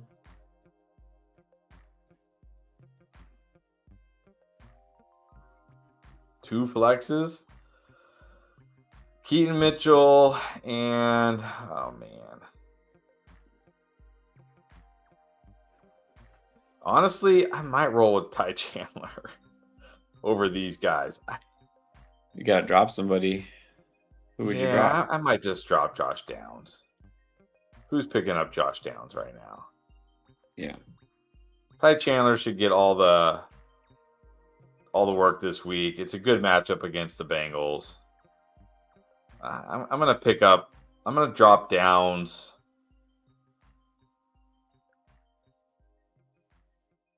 Yeah, I'm going to drop Downs for Chandler, and I'm going to flex Mitchell and Chandler. Yeah, I'll say Hawk is your starter. Mitchell's one of them. I'll say here it is again, because we have no idea in Houston. If Nico Collins doesn't play, but CJ Stroud does play, then I'd probably take a chance on Noah Brown. If not, especially if CJ Stroud doesn't play, just forget Noah Brown exists. Then, and I guess go Chandler, just because he was going to get the volume. Vigito starting AJ Brown. Would you also start Goddard or just go McBride? Yeah, I think you still got to go McBride. I know it's a tougher matchup, but he's going to get the targets. He's going to get the volume. I'm going to chase that. I'm going to go McBride still. Yeah, I think it's close. Go either way. I think Goddard is in a good spot this week, but not guaranteed a ton of targets. McBride is almost guaranteed like 10 targets. Combat Cash Club. I got to start Keaton Mitchell. Thoughts? Terrifying, but he's got big play potential, so could be worse. Do you like any of these guys better? Probably not. I mean, I'm assuming that Williams is Jamal Williams. If it's Javonte, maybe Javonte gets the volume, but I mean, you might as well roll with Keaton Mitchell. Yeah, with these guys, you might as well go Keaton Mitchell. I think I don't mind McKinnon. You hope for a touchdown. Keaton Mitchell could get a touchdown too. Rahul Ramesh, how do you feel about Tua rest of the season? Nice timing that you have the bye. This is why you get the bye. This is why you want the top seeds. So you don't have to play this week in case of injuries or whatever. All right, but worried about week 16, 17. I wouldn't say he looks bad. He just hasn't looked as amazing lately. I mean, he gets the Cowboys at home in week 16. It's not fantastic, but at least they're at home. And then he gets the Ravens on the road week 17. I mean, look, Matt Stafford just shredded them. So I don't feel great about Tua, but I mean, like, am I starting like Joe Flacco over Tua? Am I starting Gardner Minshew? Like, no. Like, so unless somehow like Matthew Stafford's still on your waiver wire, or I mean, I doubt Brock Purdy is. You know what I mean? Like you're probably just rolling with Tua. He's saying if I pick up a stash at Stafford, Stafford's out there, go get Stafford and start Stafford. Yeah, but you have these options. I mean, even Love, even Kyler. These guys are available. Yeah. He's saying he has 0 fab left, so maybe he gets outbid. I would say, well, it doesn't matter for this week because you said you're not even playing this week, but I still grab Stafford if you can. And if not, you can try to grab Love. Yep. And if not, you can try to grab Kyler. And if not, you can look. You don't have to worry about it this week. You have the bye, so you can still roll 2 of the other 2 games. Yeah, exactly. It's not essential, which is good because you might not get these guys. All right, what is up, Sir Rico guy? My fellow Herbert owners, that's me. Stafford is probably going to be better than what Herbert would have been if he was healthy anyway. Do you agree with that? He might be. I think if you have Stafford, it's not just a good consolation prize. You might actually wind up ahead. But thinking ahead, choices. Well, if you have Stafford, why do you need another guy? Yeah. I mean, you're going to stash one of these guys. Like, look, if you lose Stafford and you have to play one of these guys, it was a good season, Rico. The Rico guy. Phil the Rico guy. If you lose Stafford and you got to go turn to Nick Mullins or Mitch Trubisky, hey, season's probably over anyways. Right. And if you somehow pull out a victory with Zach Wilson as your starting quarterback, do you really feel good about that victory? You know what I mean? It's like, I mean, yeah, you feel great about it. I would be like, I beat you with Zach Wilson. Yeah. Zach Wilson. You lost to Zach Wilson. Yeah. If you want to stash like in case of injury or whatever, but even so, why does it matter? Because these guys are all just guys. So, yeah, just go with Stafford. And see, he gets it. And this, of course, makes sense. Rico's getting a ring. Rico's on the team, whether he ever plays in his lineup or not. Rico's getting the championship. There you go. All right. And so Vinny, 16-teamer again. Here's the full lineup. Stafford and Puka. That's pretty nice. Garrett Wilson, Bijan Sanders. Komet, Devontae at the flex. Here's the bench. Zay Jones, Thielen, Mitchell, and Geno.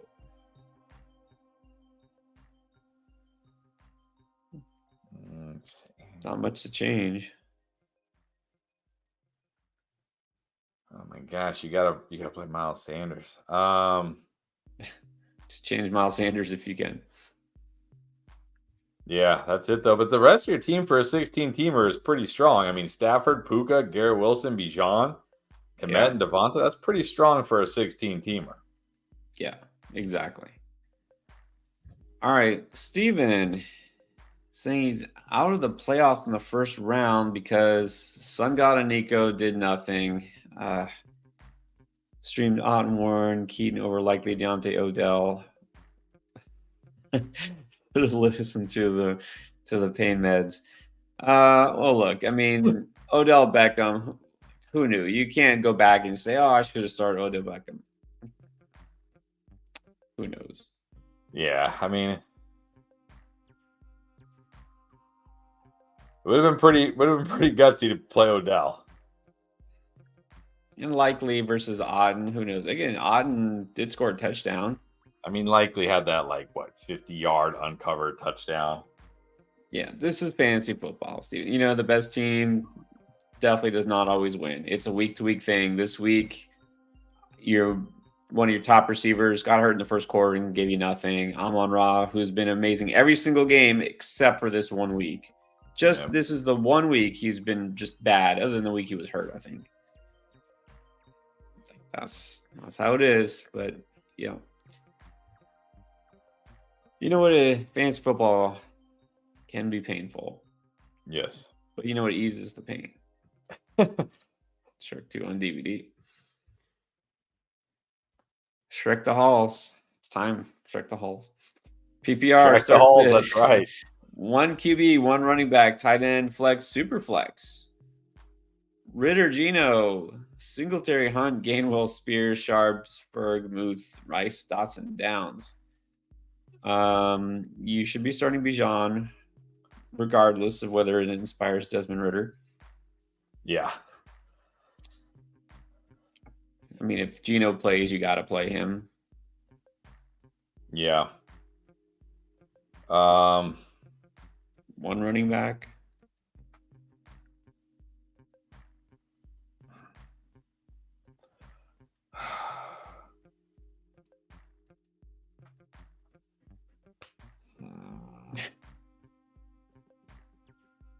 Spears and hope for the best. I'll say Ferg at tight end.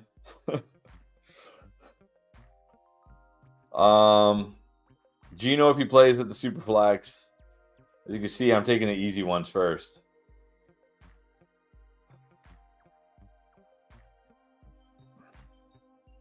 I mean, Hunt. Hope he scores. Gainwell because of the matchup. All right, let's assume Gino plays. Your quarterback and your super flex is Ritter Gino, right? Yes. Your tight end is Ferguson. Your flex is Rice, and then your running back. Yeah. Okay, so running back. So this is running back. Let's see. Not Charbonnet, not Gainwell. It maybe would be Singletary, but can you really trust Singletary? Let's just go Singletary or Spears. Oh man, I guess Spears. I might go Hunt and just hope he's Hunt, hope for a touchdown. Okay, yeah, that works too. Hunt, the revenge game because the Bears almost signed him but didn't. Alex Ayala, tight end premium. All right, 3 receivers of flex. Got Hurts, got Diggs, Rice, Godwin, Higgins, Cooks, Bijan, Mixon, Algier, Warren, C.H. Hawkferg, likely. So wants to know about the wide receiver and the tight ends. And would you drop CEH for Chase Brown? Yeah, just give me Chase Brown at this point. Yeah. Wide receiver 3 after Diggs and Rice. Guess Higgins. Can't do Godwin. The guy just got 11 targets and did he even score 11 fantasy points on 11 targets? I don't think so. I don't think so. Cooks, they're not at home. It's Buffalo. I'm not feeling Cooks this week. Yeah, I'll go Higgins at wide receiver 3. Ferguson at the flex. And then, I'll drop CEH for Chase Brown. Definitely can drop CEH. Got to go Hawkinson still. So, wait a minute. Sorry, maybe I missed. I was looking. Yeah, Bijan Mixon is good. Diggs, Rice, Higgins. And then the flex. Who'd you say at the flex? Well, he asked Berger likely at the flex. I mean, are we flexing Cooks? Are we flexing Godwin? Are we flexing Algier? Are we flexing Warren? Warren over Ferguson? I might do Warren that. does have upside, but again, I was thinking based on these receivers, I think you would with the premium. Yeah, you can go with a tight end, even though Dallas is tight end premium. Home. Yeah, go with Ferguson. So Ferguson are likely, probably Ferguson getting more catches than likely. So yeah, go tight Ferguson. End premium, go with Ferguson. Yeah, go Ferguson. An easy one. Let's do some quick regular comments. I know, guys, we're trying to keep the super chats going, but let's do some of these. Matt's Lover Stafford. Definitely Stafford. I mean, your namesake, you got to go with him. Brandon, Farrell, Jerome Ford, or Ty Chandler? I might just go Ty Chandler. It's the Bengals. He's going to get all the touches. He's got juice. He catches passes. I might just go Chandler. I would go Chandler too. And then Anthony Morales, DK or Adams? But see, here's the problem. Adams plays on Thursday. Right. What are you gonna do if you're like, I'm gonna wait for Gino and DK and then it's Drew Lock? I mean, are you fine playing DK against the Eagles with Drew Lock? I might just go Adams. No, if I got Devontae Adams, I'm just going Adams. Yeah. And then just checking in, I can banana in the playoffs. All right. What's up? Nice job. Jug 1017, Fields or Stroud? Fields. Cannot feel good about Stroud this week. Yeah, even if Stroud does play, it's still Fields here. All right, let's get to Jay Swole. What is up? Locked up the number 2 seed and got the bye. Very nice. Do I play the winner of the 3rd and 6th seed or the 4th and 5th seed in a 10-man league? I mean, it depends how your league set it up, but like some leagues reseed. So, like if the 5th seed and the 3rd seed win, you'd play the 3rd seed. Some just do the straight tournament, where I think you would play the winner of the 3rd or 6th. I don't know what platform you're on. Usually it would show you, doesn't it? If you go to matchups, shouldn't it show you the bracket? Yahoo does it. I know Sleeper does it. I would think you could just look and find out. Yeah, if you go to your league settings, somewhere in there it should say like if the playoffs reseed or if they just follow the typical. Because if you're I know you're on a bye this week, but if the playoffs start this week, it should have it all laid out there. So you should be able to see whoever advances. So just depends. I don't know what platform. If you're on ESPN, can't help you. Don't play ESPN. All right, Smitty Werber Jaeger Mangensen. Okay. All right. Starting the Bears. Can I still start Ford, or would you go Ty or Foreman or D-Hop? I'll go D-Hop in this case. In half PPR, I'll just gamble with D-Hop. He does get the Texans. They are at home. I'll go D-Hop over those guys. Definitely, yeah. If you're just picking one out of those guys, it's D-Hop. Unique Ellis. It has come to this. Oh, here it is. Here it is. You've been waiting for this. Matt Mahomes or Stafford? Well, you can watch our video that comes out tomorrow afternoon, our QB1. We both say we're starting Stafford over Mahomes this week.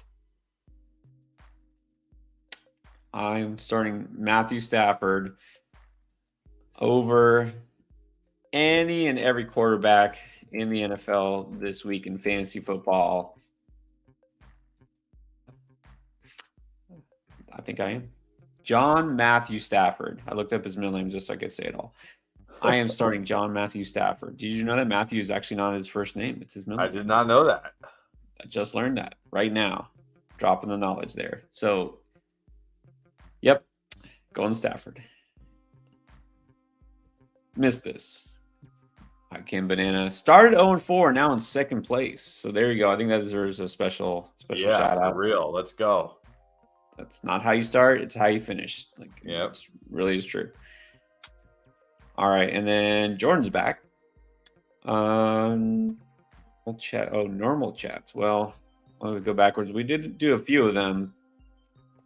Was there something we missed from Jordan? I don't want to miss it. Oh, okay, I see. He did have some questions, but they're kind of piecemeal. Running back one, I remember that, and I remember we did one other one. Oh, we did the Mixon one. Yeah, he said he started Mitchell over Njoku last week. Well, you know. I mean, I have B. It was B. Riding with Njoku is my backup tight end under Kittle. Look, it happens. It happens. I can go through and show you all sorts of random crazy games people have had this year. It happens. Like, I've been riding Njoku since I lost Mark Andrews because I have no other choice. And I was like, oh, hey, that was nice. But I don't expect it again. Right.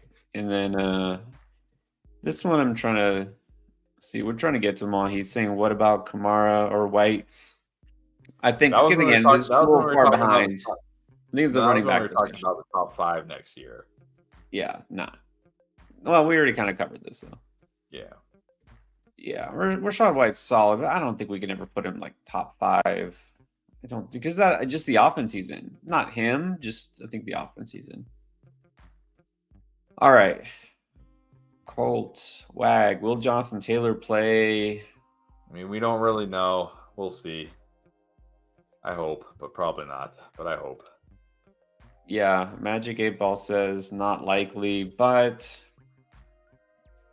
can't say for sure. I did see get a notification where it said his status changed from out to questionable. Yeah. Worth. A little technicality there. I don't think it means he's playing. Alexander's channel. Another Stafford question: Stafford or Purdy? I mean, you know my answer. You going? I think you got to go Stafford, don't you? Yeah, this one's close. I mean, this one is close. I do like Purdy a lot this week, but it's hard to ignore Stafford at home against the Commanders. So I'm going to go Stafford over Purdy, but this one's actually close for me. Yeah, you got to like Purdy this week, but still going Stafford.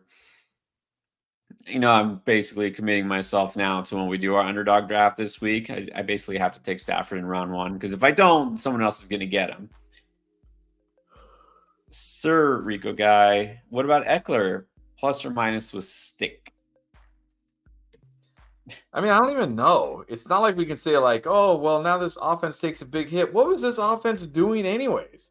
Exactly. This offense was pretty abysmal anyways. So, look, I will say one thing that happened when I can't even start to say his name. It was like all of a sudden it was like Eckler with a catch. Eckler with a catch. It was like, oh, hey, Eckler's starting to catch passes again. Like maybe this is like Brees Hall, in his terrible Jets quarterbacks. Like they'll just check it down to him 7-8 times a game. So I'm not going to say it's up. I'm not going to say it's down. I think it's probably still the same. Yeah, I think the question before last week was, could it keep getting worse? Because Eckler was looking almost unplayable. And then last week, he did at least find the end zone. I was surprised. I guess I just assumed he busted because of the way that game works. Because I was talking about Eckler, I was like, oh, whatever. And Chris, you were like, he actually put up some points last week. I was like, what? I don't think we can feel great about him, but I really don't think it's worse than what it's been the last couple of weeks. Right. I don't think he's going to be better as a runner, but maybe the Alvin Kamara treatment, 10 catches. Exactly. Like, I mean, 20 yards. And the other nice thing is, like we saw with Stick, like they get near the goal line, they're going to give it to Austin Eckler. They're not going to ask Easton Stick to. Definitely. Nate, I don't know if he's on it. Nate, you haven't been on the live streams as much lately. Nate, if you're watching, we need an Easton Stick emoji in the Discord, like stat. Easton Stick. Demetrios wants to know, and he's got non-PPR league. Leave it or change it. Got Purdy, Mixon, Mostert, Ingram, Flowers, Jefferson, Amon-Ra, Ravens, and Aubrey. The bench is Goff, Singletary, Keaton, Kincaid, and McLaurin.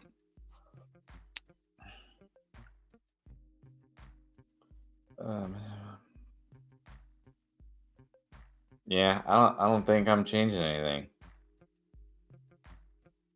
Yeah, the only question here is if Jefferson doesn't play, who would you swap him out for? I guess Terry.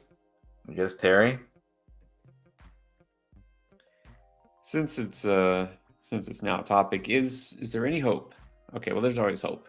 Is there a chance, like a decent chance, that after the bye, Eric Bieniemy and Ron about to get fired, Rivera go and look like, maybe fine. Let's actually like involve Terry McLaurin. Let's throw the ball to him more. Is there a chance that happens? I mean, they have to throw more to him. You almost can't throw it less. What do you have, like 3 targets last game? But I mean, my big thing with Terry McLaurin is how long are we going to keep waiting for Terry McLaurin to be this great fantasy wide receiver? Like, and I don't even mean this year. I mean years now, right? Like years now. Like, and I like Terry McLaurin. I think he's a good receiver, but I think at this point we might just have to assume or just have to accept that he just kind of is who he's going to be. Like, sure, 3, 4, 5 times a year he'll pop off, he'll have a good game for you. He'll have some okay games and he'll have some terrible games. That's just kind of who he's going to be. Yeah, I agree. And it's interesting because I think it was 10 weeks into the season, Sam Howell, like leading passer in the NFL and, top 10 fantasy quarterback. And we're like, wow, they're doing a great job, Howell and this, but, this offense, Bieniemy. But Matt Harmon, who we, trust a lot and he's a smart guy, he's like, they're really not maximizing the receivers in this offense, not getting the most out of them. And they really should be more efficient, taking so many sacks. And, a lot of these points really are garbage points. And a lot of these yards that Sam Howell's getting, a lot of his fancy points, it's basically just garbage time because their defense is so bad. So maybe a little overblown there. I'm not saying McLaurin's overrated as a receiver, but maybe he's just not an alpha, like you said. All right, Rusty Shackelford. We in, number 2 seed. Very nice. Hoping to make some moves and get some feedback. All right, yeah, let us know. Definitely. Who else? Kyle Burks is the number 1 seed in 2 of my leagues. Get a little nervous as who gets the lower seeds. Yeah. Any given week. Yeah, but here's the thing. You're probably gonna have to play tough team. It's the playoffs. Every team's probably pretty good. So honestly, enjoy the week off. Yeah, exactly. You don't have to be nervous for this week, but some team has a random explosion from a player, somebody catches lightning in a bottle, and you never know. All you can do is set your best line. That's it. Spearsy on the other side here, he's the 4 seed playing the number 1 seed. It's 10-team league, big dollars, and of course bragging rights. Do you get nervous anymore for the playoffs? I say that because, we're old. Yeah, a little bit. Like, I used to really get nervous in my home league because I wanted to win so bad. I mean, I still want to win my home league really bad, which is weird because it's like no money involved. 2/3 of the team don't even try. Like, it's not. It's like, why do I want to win this league so bad? Like, it's like, But I mean, not really. I mean, a little bit. Not like I used to, though. Not like I used to. And plus, I'm in so many leagues now. Like, when it comes to finals, what the teams I have in the finals, yeah, I'll probably get nervous because I want to win. Like, I always want to win at least one championship every year. But right now, I don't know. I have enough teams that are in the playoffs that it's like I should get some teams moving on at least. Hopefully. Yeah, I will say I like it better. And people are like, how can you be in so many leagues? Doesn't that take a little bit of the, excitement away from it? Like, yeah, that's what I like about it. Is that I don't have all my eggs in one basket. I'm not focusing just on this 1 or 2 leagues, like I used to. I have several leagues where I'm in the playoffs. I have some where I'm not, but that's okay because I just like the management aspect of it. So, yeah, I would honestly encourage everybody. Don't play in like 11 or 12 or 13 leagues like we do. I think that just gets tough. And like, I look at my teams and I'm like, yeah, I probably could have done a better job managing these teams throughout the season. But with the channel and with that many teams, it's hard. But I would definitely recommend playing in like 3 or 4 leagues. You can definitely manage 3 or 4 leagues. And the nice thing about playing in that many leagues is you don't, like you say, you don't just stress like about this one matchup. Like, come on, I need this. Come on. You know what I mean? Or exactly. And if you have a league, if you have a team that you just draft a team of busts or you get decimated by injuries, you still have other teams that have chances to go. So I would highly recommend everybody play in at least a few leagues.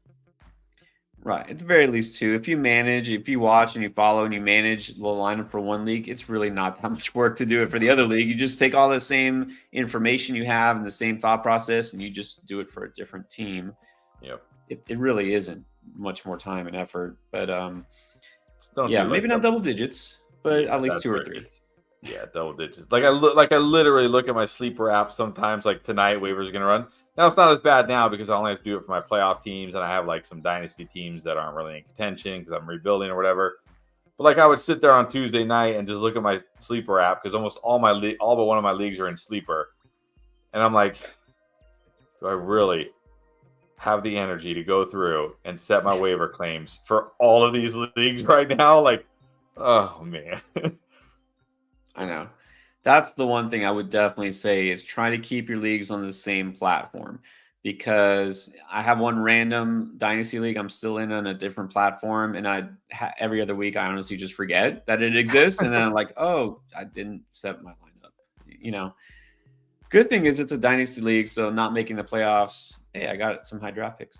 But that's the main thing is dynasty. Dynasty takes more management. If you're in multiple dynasty leagues, that's where I know my dynasty leagues this year, I kind of fell short because I just wasn't as active, because it's like you have to make trades and you have to stay on top of it. And so that's where I need to really focus more. But yeah, it's definitely worth it. All right, we got some more questions. We're getting there with the super chat, so hang tight if you got more questions for us, and waiver wire questions especially. Just want to take a quick pause here to remind you about Underdog. Austin Eckler, whether you trust him in the playoffs or not, that's up to you. But I do trust him to get 1 yard. And if you're new to Underdog, that matters because you get a free pick here. Basically, if he gets 1 yard, you get a win here. This pick you go higher, 0.5 total yards. That's what it is. Take that pick. Just need to combine it with one other pick, and you have a good chance to win your very first time doing a pick on Underdog. Just make sure when you sign up, you use that promo code ENDGAME because that gets you not just this pick, but also that deposit match of 100% up to $100. And as you might guess, it also helps us out. So if you like the end game, if you feel like we helped you get to the playoffs, maybe take you to the championship, or you just like watching, whatever the case is, sign up. Hey, you know what also helps? Tell your friends, tell your family, tell your league mates. Don't give them the secret sauce and the advice that we give you. We want you to win your league, but you can tell them, hey, check out Underdog, sign up, use this promo code, and that does us a favor. And by the way, then it's fun because not only these pick'ems, but you can do a draft. You can get together a draft with your buddies on the side for just week 15, just week 16. Enter those tournaments. There's a lot here besides just the pick'ems. So check it out. Kyle, does have an interesting question here. Would you drop CEH to pick up Stafford even though you have Purdy?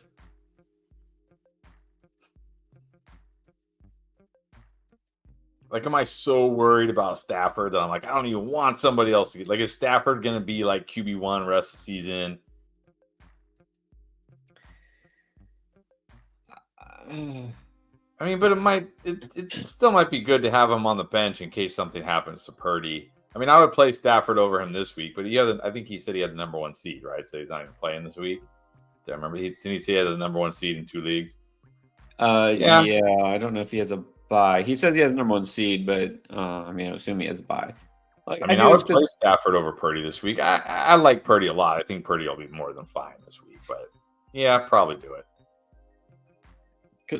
What is CEH to you? At this point, you shouldn't have to play CEH. I do it just so somebody else doesn't get Stafford. And you get Purdy insurance. So why not? What about Purdy or Lamar? This is Anthony Marrero. Yeah, I'm still going Lamar. He just has crazy weekly upside. He runs. It's the Jaguars. I'm going Lamar still. Agree. Got to go Lamar. And then at the flex, Ridley, Mitchell, Chandler. Oh, man. I guess here I'll go Ridley. Ridley over those guys. Those guys feel like dice rolls, so go Ridley. Reluctantly Ridley. Yeah. He got a ton of targets last week, but it wasn't a great spot. It's really not a great spot this week either, but you never know. Ridley could make a big play. What are you hoping for with Mitchell? A big play. So sure, go Ridley. All right, 808 Mike saying that we are awesome. Appreciate you. Thank you. All right, so now we have to give awesome advice. Mahomes or Kyler? I'm still going Mahomes here. I'm not feeling a big Kyler game against 49ers. I'm going Mahomes still. Yeah, we say you can bench Mahomes. You don't have to start him, but Kyler against the Niners, it's not the spot. B-Rob, Connor, Moss, McKinnon. I guess 2. Moss. I still feel like out of this group, I got to play him. Oh, man.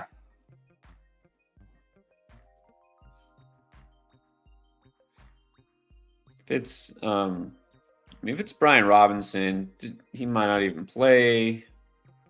Can't feel good. I don't think I'm going to risk it with Brian Robinson. And I do have Brian Robinson in a few leagues too. I'm not really going to start him anywhere. So I'll probably just go Connor Moss. Yeah, probably Connor Moss. JJ Puka, DJ Rice, Downs, and Davis, as in Gabe, Zero Davis. All right. So which receivers do we like here? I'm going DJ and Puka. And then if you Yes. need a flex, assuming he plays, I'll go Jefferson. If not, I'll go Rice. Not playing There you Gabe Davis. No. We gotta give Gabe Davis the nickname Agent Zero. Agent Zero. Yeah. Should switch to number 0. What about TJ or McBride? We said TJ. Yeah, still going Hawkinson. Still going Hawkinson. And then Browns or Chiefs. I think I got to give the Chiefs the edge. I mean, look, Justin Fields can run in a touchdown. He can chuck it. I'm not worried that Bailey Zappi's going to throw 3 touchdowns again this week. I'm going Chiefs. Yeah. Trust the matchup with the Chiefs. All right. There you go, Mike. Good luck. Combat Cash Club. Kincaid or Knox? Go Kincaid. I'm going Kincaid. I'm not playing Freiermuth either. Like, nah. Give me Kincaid. All right. Yeah. Assuming Kincaid plays, it's him instead of Knox, and or Freiermuth, it's Kincaid. And then Tua or Russ. Oh, man.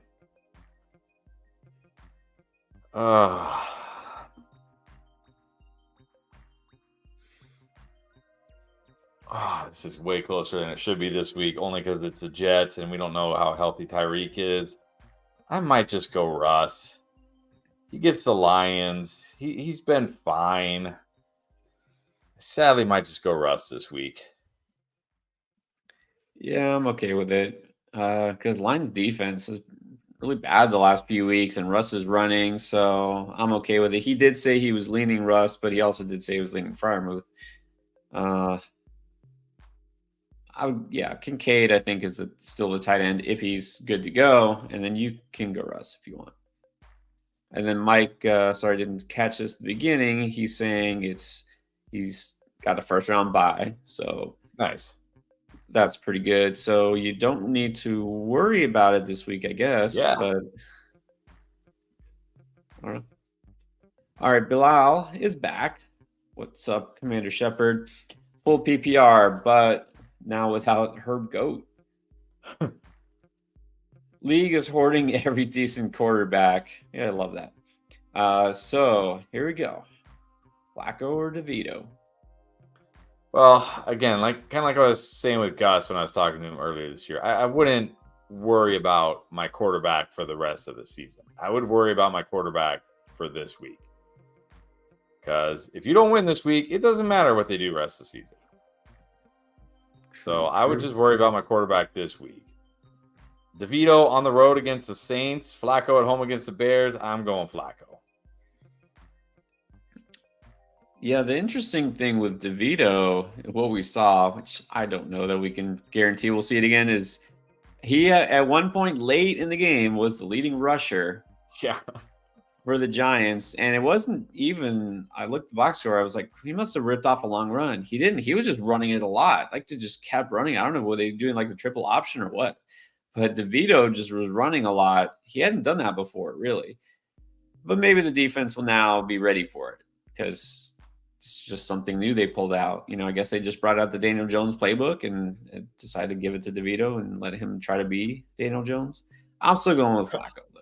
I'm still going Flacco. Start Zach Moss or Najee? I think it's got to be Moss. I know he's been disappointing, but how good can we feel about Najee and the Steelers offense? I mean, it's a Colts. It should be a good spot, but it's like, yeah, it's Najee and the Steelers. I'm still going to go with Moss. Yeah, you got to go with the guy who's pretty much the bell cow versus the guy splitting carries. And that's it. It doesn't say anything else. The Wizard of Odds got Murray. Who to flex? McBride, Hollywood, Jacoby Myers, Chase Brown, or Spears? Well, I'll say if Hollywood is good to go, he's practicing, it doesn't sound like an issue, I'm going to go Hollywood. Because one thing about the 49ers is they do give up points and big plays to wide receivers. If it's not looking good, like he's not really practicing, I'm not feeling good, I might just gamble on Chase Brown. I don't know. This doesn't feel like a week where I want to flex Trey McBride. Like tight end, sure, I'll play Trey McBride. Flex, I really don't want to flex Trey McBride this week. So I might just gamble on Chase Brown. Yeah, it really should be Hollywood, but again, it all comes down to health. So if he's good to go, go Hollywood. If he's not, Yeah, I think I would go Chase Brown too. Just I don't know. I know Spears put up points last night, but again, this was all come from behind. This was all fourth quarter, dumping it off to him. I don't want to chase that, and I also can't rely on him in this kind of a matchup. So I'm not doing that. Briar Evans, Lockett, Waddle, Reed, Noah Brown, or Laporta. What, just got to pick one? Yeah, this is Waddle for me. I like Waddle this week. Again, remember 8 catches, 114 yards last time they played the Jets, and that was in New York. This is at home.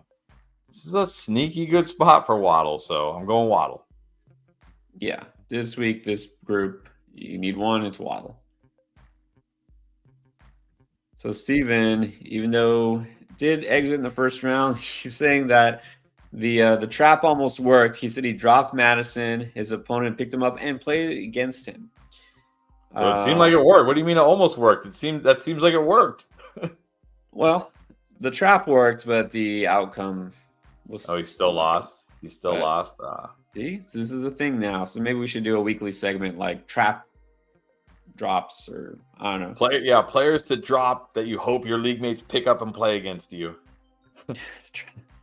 Trap drops, like a whole drops thing, like traps, that you can set, rage drops, calm drops. Like this should be a whole thing. Calm drops, like, all right, I'm gonna drop CEH this week. I'm gonna drop him. I'm not mad. It's not you. It's me. All right, here. This is just for you. Juice wants to know. Taysom must start. Taysom even gonna play? That's the real question. Is Taysom even gonna play in your fantasy playoffs? Probably not a must start. Probably not. Alex B, how do we feel about JJ, assuming he plays with Nick Mullins? I mean, you still got to feel okay. Like, he's still Justin Jefferson. He's still a great wide receiver. Obviously, wish it was Kirk Cousins, but you still got to feel okay. Like, I'm going to start him over Reed and Deontay. Yeah, if JJ plays, you're pretty much playing him. Nick Mullins, it's not like it's his first, time around the block. He's played before. He started before. Not in Minnesota, but at least, he's not a guy making his first ever NFL, debut. So if JJ plays, you think you still go JJ. Pretty sure Ramondre is not playing. Carbon 15. Yeah, I haven't heard anything that makes you think he's going to play. Yeah. Here, it's actually a legitimate question. Mark Evans. It's the Texans. I thought we might get an appearance from you, Mark. Davis Mills. Can he lead the Texans to the playoffs? Well, the good news is he probably won't need to, because at most they'll probably only need this one game. So, yeah. Could he lead them? I don't think so. Like, maybe if Tank Dell and Nico Collins were healthy, but, I mean, who's he going to throw to? Yeah, I don't think so. Better question. Can Davis Mills lead you through your fantasy playoffs? Boy, I really hope not. Yeah, hopefully you don't have to think about it. There's desperate, and then there's Davis Mills desperate. Davis Mills. Possibly starting. Man, some of the quarterbacks. Just some of the quarterbacks we had to talk about in that video that's coming. Oh, my gosh. It's like I feel like I'm saying no to every quarterback, but maybe I should say yes to more because people don't have a choice. It is rough. Flacco, 1 QB. All right, these are better options. T-Law, Kyler, or Browning. I think I'm going T-Law this week. He's at home against the Ravens. I know you said scary, but look what Stafford just did to him. He's at home. Look, he just threw. I mean, he had 3 interceptions, but he also had 3 touchdowns against the Browns. Yeah, I'm going T-Law here. Yeah, I'll go T-Law as well. Obviously, he's fine. Throwing the ball a ton. Yeah. Scary. Yes, defenses are scary, but scary doesn't always mean shut down. The Ravens have given up some big yardage to teams at some point. I would definitely trust him over Kyler. Andrea, what's up, Andrea? Is agreeing 10 leagues. A little too much. Yeah, it's too much. It's too much. Like I mean, I don't know. Maybe some people like it, but my least favorite thing in fantasy football is putting in waiver claims. It's like tedious. I don't know how to make it better. I don't know if there's a system to somehow make it better. I don't know if there is. Probably not. And when you're staring at like 12 leagues or whatever it is, and you have to go through league by league, you have to look at your team. Okay, is there anything I badly need? Like, do I need like a running back this week? Then you got to look who's actually available in this league. And you got to do it again in the next league. Oh, this guy's available. Oh, he's not available in this one though. But oh man, oh, it's so tedious.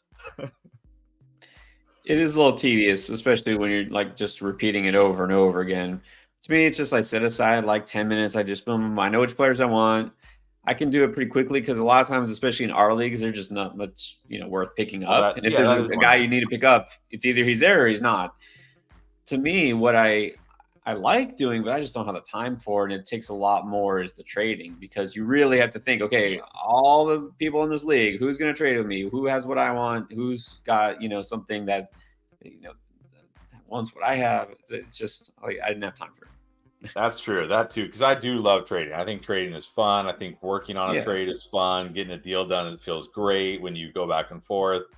Every trade I made this year, pretty much, except for the ones where like I took advantage of like you losing like a quarterback or Nate losing like a tight end, and I'm like, okay, I know these guys have to win, and I have pretty good players. Let me see what I can get.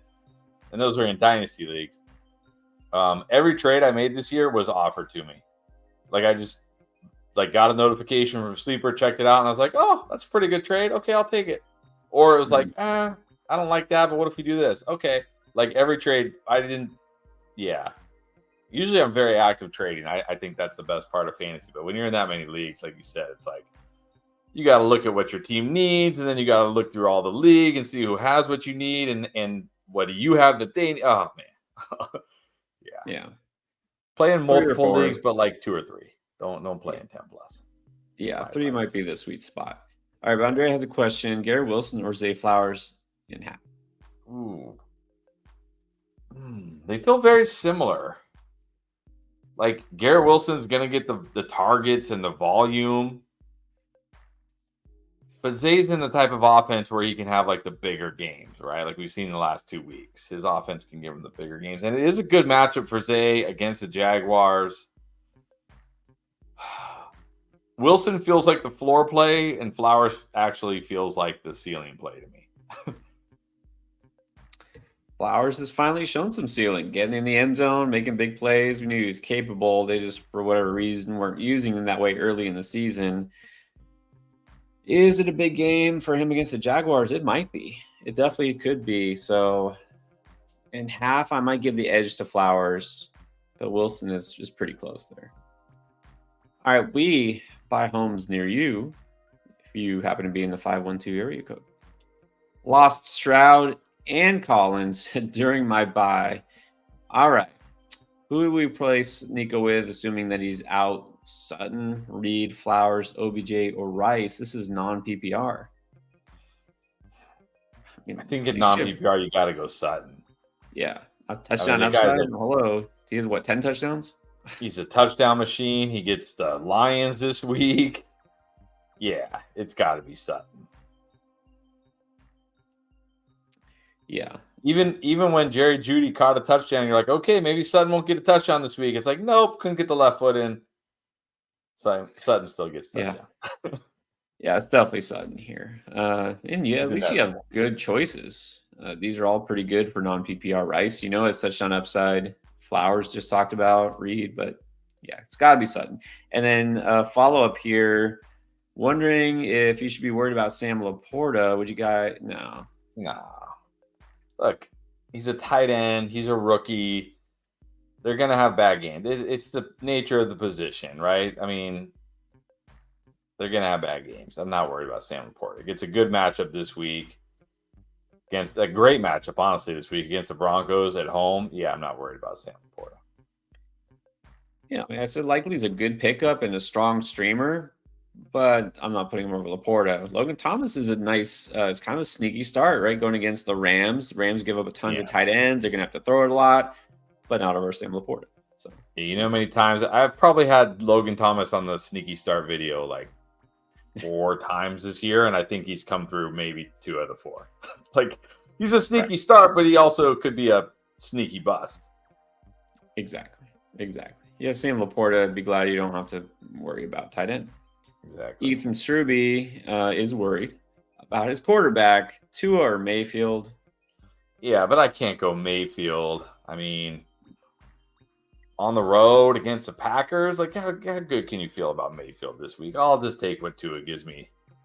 Exactly. Let's feel again. It's easy for me to say as I have this Dolphins hat behind me, but still, it feels like it's a little reactionary for everyone to be like, "Oh, Tua's terrible. We can't play him." Like, come on. Like he didn't throw 3 interceptions last night. He just didn't do a great job for fantasy. He wasn't amazing, but it's not like he was like Josh Dobbs a couple of weeks ago where he lost the game single-handedly for them. What has Baker Mayfield done that you feel like you worry less about Baker Mayfield? You know what I mean? So, Yeah. Just go to it. And then Sir Rico guy, Phil. 14-team league, week 15, second round, 5th seed. Okay.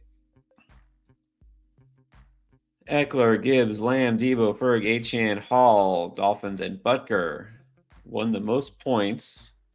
He needs some magic. I like leagues that have that, like have like a regular season bonus, because I mean anything can happen in 1 week in fantasy. You could dominate all year, have this great team, and then boom, first game you have half your team busts and you lose. So I like that. I like that. Win or lose? I don't know. I guess you want some prediction? I mean, you have a good team, but I don't know what your opponent's team looks like. Maybe your opponent's team is even better. I don't know, but you have a good team, so. Am I seeing that you got Stafford at the quarterback? You're going to win. No. Probably. Maybe. You could. Stafford winning weeks. It's possible.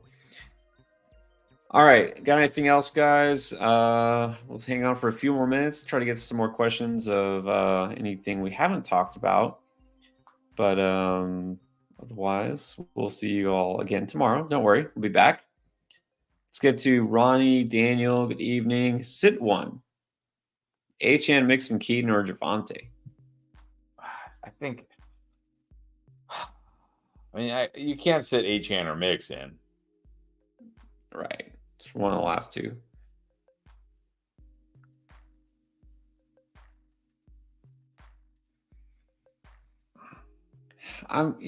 These guys are like, you don't feel great about. I'm taking the swing for the upside. I know Javante probably gets more carries. I would just take a chance on Keaton Mitchell. I'm going Javante. I mean, Keaton could outscore him, right? If Keaton rips off a long touchdown or something, but Javante gets carries. He catches a decent amount of passes. Yeah. But pick your poison. You want to like the boom bust, or you want the floor? There you go. Yeah, you definitely have to start Achane Mixon. As far as who you sit, it's going to be one of those. So just how risky you want to get. Will Hayes needs a defense. Jacksonville, Chicago, or the Rams. I don't think those are defenses we've talked about.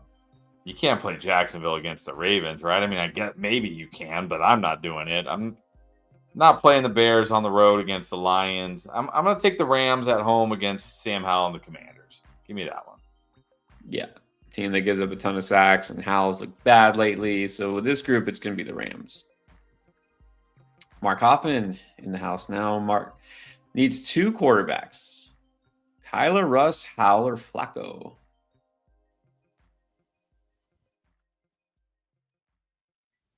Russ, and I probably still got to go Kyler. Kyler and Russ. He runs. He's the better quarterback of the group here. Russ is in a great spot this week against the Lions. I'm going to go Kyler and Russ. Yeah, I really don't want a piece of Howell this week. Kyler could match Howell. Kyler can run. So, yeah, Kyler and Russ it is. RV, Moss, or Elliott? I'm still going Moss. I mean, volume guys. He gets the Steelers. I mean, he's got to score eventually, right? I mean, maybe not. Maybe he used up all his touchdowns earlier in the year, but he's on a way better offense. I'm still going to give Moss the edge over Zeke. Yeah, probably got to go Moss. Even if we never get early season Moss back, he should probably at least match Zeke. Vote is Addy or Stroud and Brown drop for a Gibb or okay, hold on here. What is Addy or Stroud and Brown? Who's Addy? Addison? But what doesn't make sense was Stroud and drop for Antonio Gibson. I think he's asking drop Noah Brown for Gibson. I mean, if you really need a running back and we hear that Brian Robinson is out, sure, I think Gibson is a decent start this week because he'll catch passes, he'll get most of the run. But what if Stroud plays and Nico Collins doesn't? You might want to start Noah Brown. So I don't know. Yeah, I don't know that. I mean, are you going to start Gibson? That's the question. If you're not going to start him, then no, just don't even worry about it. Yeah, and if you're not going to start, no. I think it's Indy or Cleveland, like for defense. Yeah, I think I got to give the Colts the edge against Mitch Trubisky at home. And the first one, it's somebody or Stroud. It really depends on who the somebody is. I mean, it's got to be a quarterback, though, right? Because it's Stroud, unless it's a super flex and he's saying Addison or Stroud, in which case I still go Stroud if he plays, of course. But who would the Addy be at quarterback? I can't think. Unless this is like an autocorrect. It seems like a text in like autocorrect, and maybe it's supposed to be Stafford. Maybe the only one I could. Stafford to Addy. I mean, man, you're like, you might be getting like delirious about Stafford. You're like, ADDIE. I think you meant Stafford. I think it's Stafford. Maybe Aiden O'Connell. Maybe you meant Aiden. I don't know. That's the only thing I could think. I don't know. Oh well. So the answer is Indy, no, and maybe. Yeah. In backwards order. Backwards. Yeah. What's up, Johnny Donuts? Half PPR needs one flex. This one's Addison. Ty Chandler, Chase Brown, or Zay Jones? One. Half PPR. If it's me, I might be delusional on Ty Chandler this week. I think I'm going Ty Chandler. I mean, he's actually been pretty good this year. Like you look at where is sometimes it pulls up exactly what I want. Sometimes I gotta click multiple times. Why does it do this? Okay. I mean, he hasn't been good the last two games. But that was Raiders and Bears. Oh man, maybe I'm too high on Chandler. Should get maybe just the opportunities, right? Madison almost surely not going to play. Yeah, he'll get the opportunities. Maybe I'm too high on him because I'm like, he's got juice. He's been good, but the last 2 weeks, 2.9, 2 yards per carry against the Raiders and the Bears. I mean, he was good against the Broncos, but that was the Broncos. He does have a good matchup this week, though, against Cincinnati. Well, we'll say it's going to be one of the running backs. Addison, you can't feel good about. And Zay Jones, not this week. So it's either you go for the volume with Chandler or you swing for the upside in Chase Brown. Yeah, maybe just swing for the upside. Yeah, I'm okay with Chandler. I might be a little more intrigued by Chase Brown, but I think it's close. It depends on what you're looking for. Chandler, more of a floor play. Brown, probably more of a ceiling play. All right, Bo clarified here. Thank you, Bo. And you don't have to keep super chatting. You just want to put it down. So he says he wants to pick up Gibson. Who's droppable? I think what he's saying is Addison, Stroud, or Noah Brown. Drop one of them for Gibson. Yeah, so he's saying is Addison or Stroud or Noah Brown droppable for Antonio Gibson? Got it. So, okay. Got it. I think So, Addison is droppable for Gibson. I mean, is anybody really like, oh my gosh, Jordan Addison's available? Like, Kirk Cousins isn't coming back. I think Addison's droppable. or when it says or Indy Cleveland, is he asking like, or do you drop one of those defenses? In that case, do you just drop Cleveland's defense or just drop Addison? I mean, normally I say the defense, but Cleveland does get the Jets at home week 17. But the Colts have a good matchup too. I mean, maybe you could drop Cleveland, but do you want to just give somebody like Cleveland? I mean, I know it's the defense. Maybe I'm Right. I don't know. I probably just drop Addison. I don't think anybody's picking up Addison. And if they do, hey, maybe it's a trap. Maybe they'll play him against you. Maybe it's a trap. You shouldn't be playing Addison anyways, so sure. Pick up Gibson in case you need him. You can drop Addison. There it is. Because Saying wants to pick up Gibson. And then as far as other QB is Fields, no, you don't want to carry. But if Stroud doesn't play, you need Fields. Don't drop Fields. Yeah, definitely don't drop Fields. All right, and then Mark needs one running back, 2 flex and half. Achane, White, Kyron, Bijan. I mean, gotta sit somebody. I think I'm sitting Achane. I can't sit Kyron. I cannot sit Bijan this week against the Panthers. How do you sit Rachaad White? Like every week. Every week. It doesn't even matter. He's playing the Packers this week. It's a great matchup. I think I got to sit Achane. Yeah, I think in this group it has to be Achane. Which means, of course, you know what this means. So go for 3 touchdowns. But no. I would sit Achane too. All right. Think we're good. How about this one? This is a fun one. Let's end with this one. Oh boy. Seth Denker, Hurts or Dak? I'm still going Hurts. I mean, I like Dak this week, but I think you got to be at least a little nervous about Dak on the road in Buffalo. Like, is it going to be a huge Dak game? I'm not sure. I like Hurts this week against the Seahawks. He can always brotherly shove in 2 touchdowns. I feel like the Eagles bounce back this week. I like Hurts. Yep. So I feel like it's a get-right game for the Eagles. And like you said, Cowboys not as good on the road, so Hurts gets the edge this week. The fact that you seem to have both of these guys is, I guess, pretty impressive. All right, let's help Johnny Donuts. Noticed Garrett Wilson is available. Whoa. Yeah. Yes. Why? Yes, definitely. Like, why? Just why? Okay, yes, pick him up. Pick him up. No, I'm not answering that question. I am not answering that question. I know this is just for me. That is not a legitimate question. All right. We're done. We are going to see you guys tomorrow.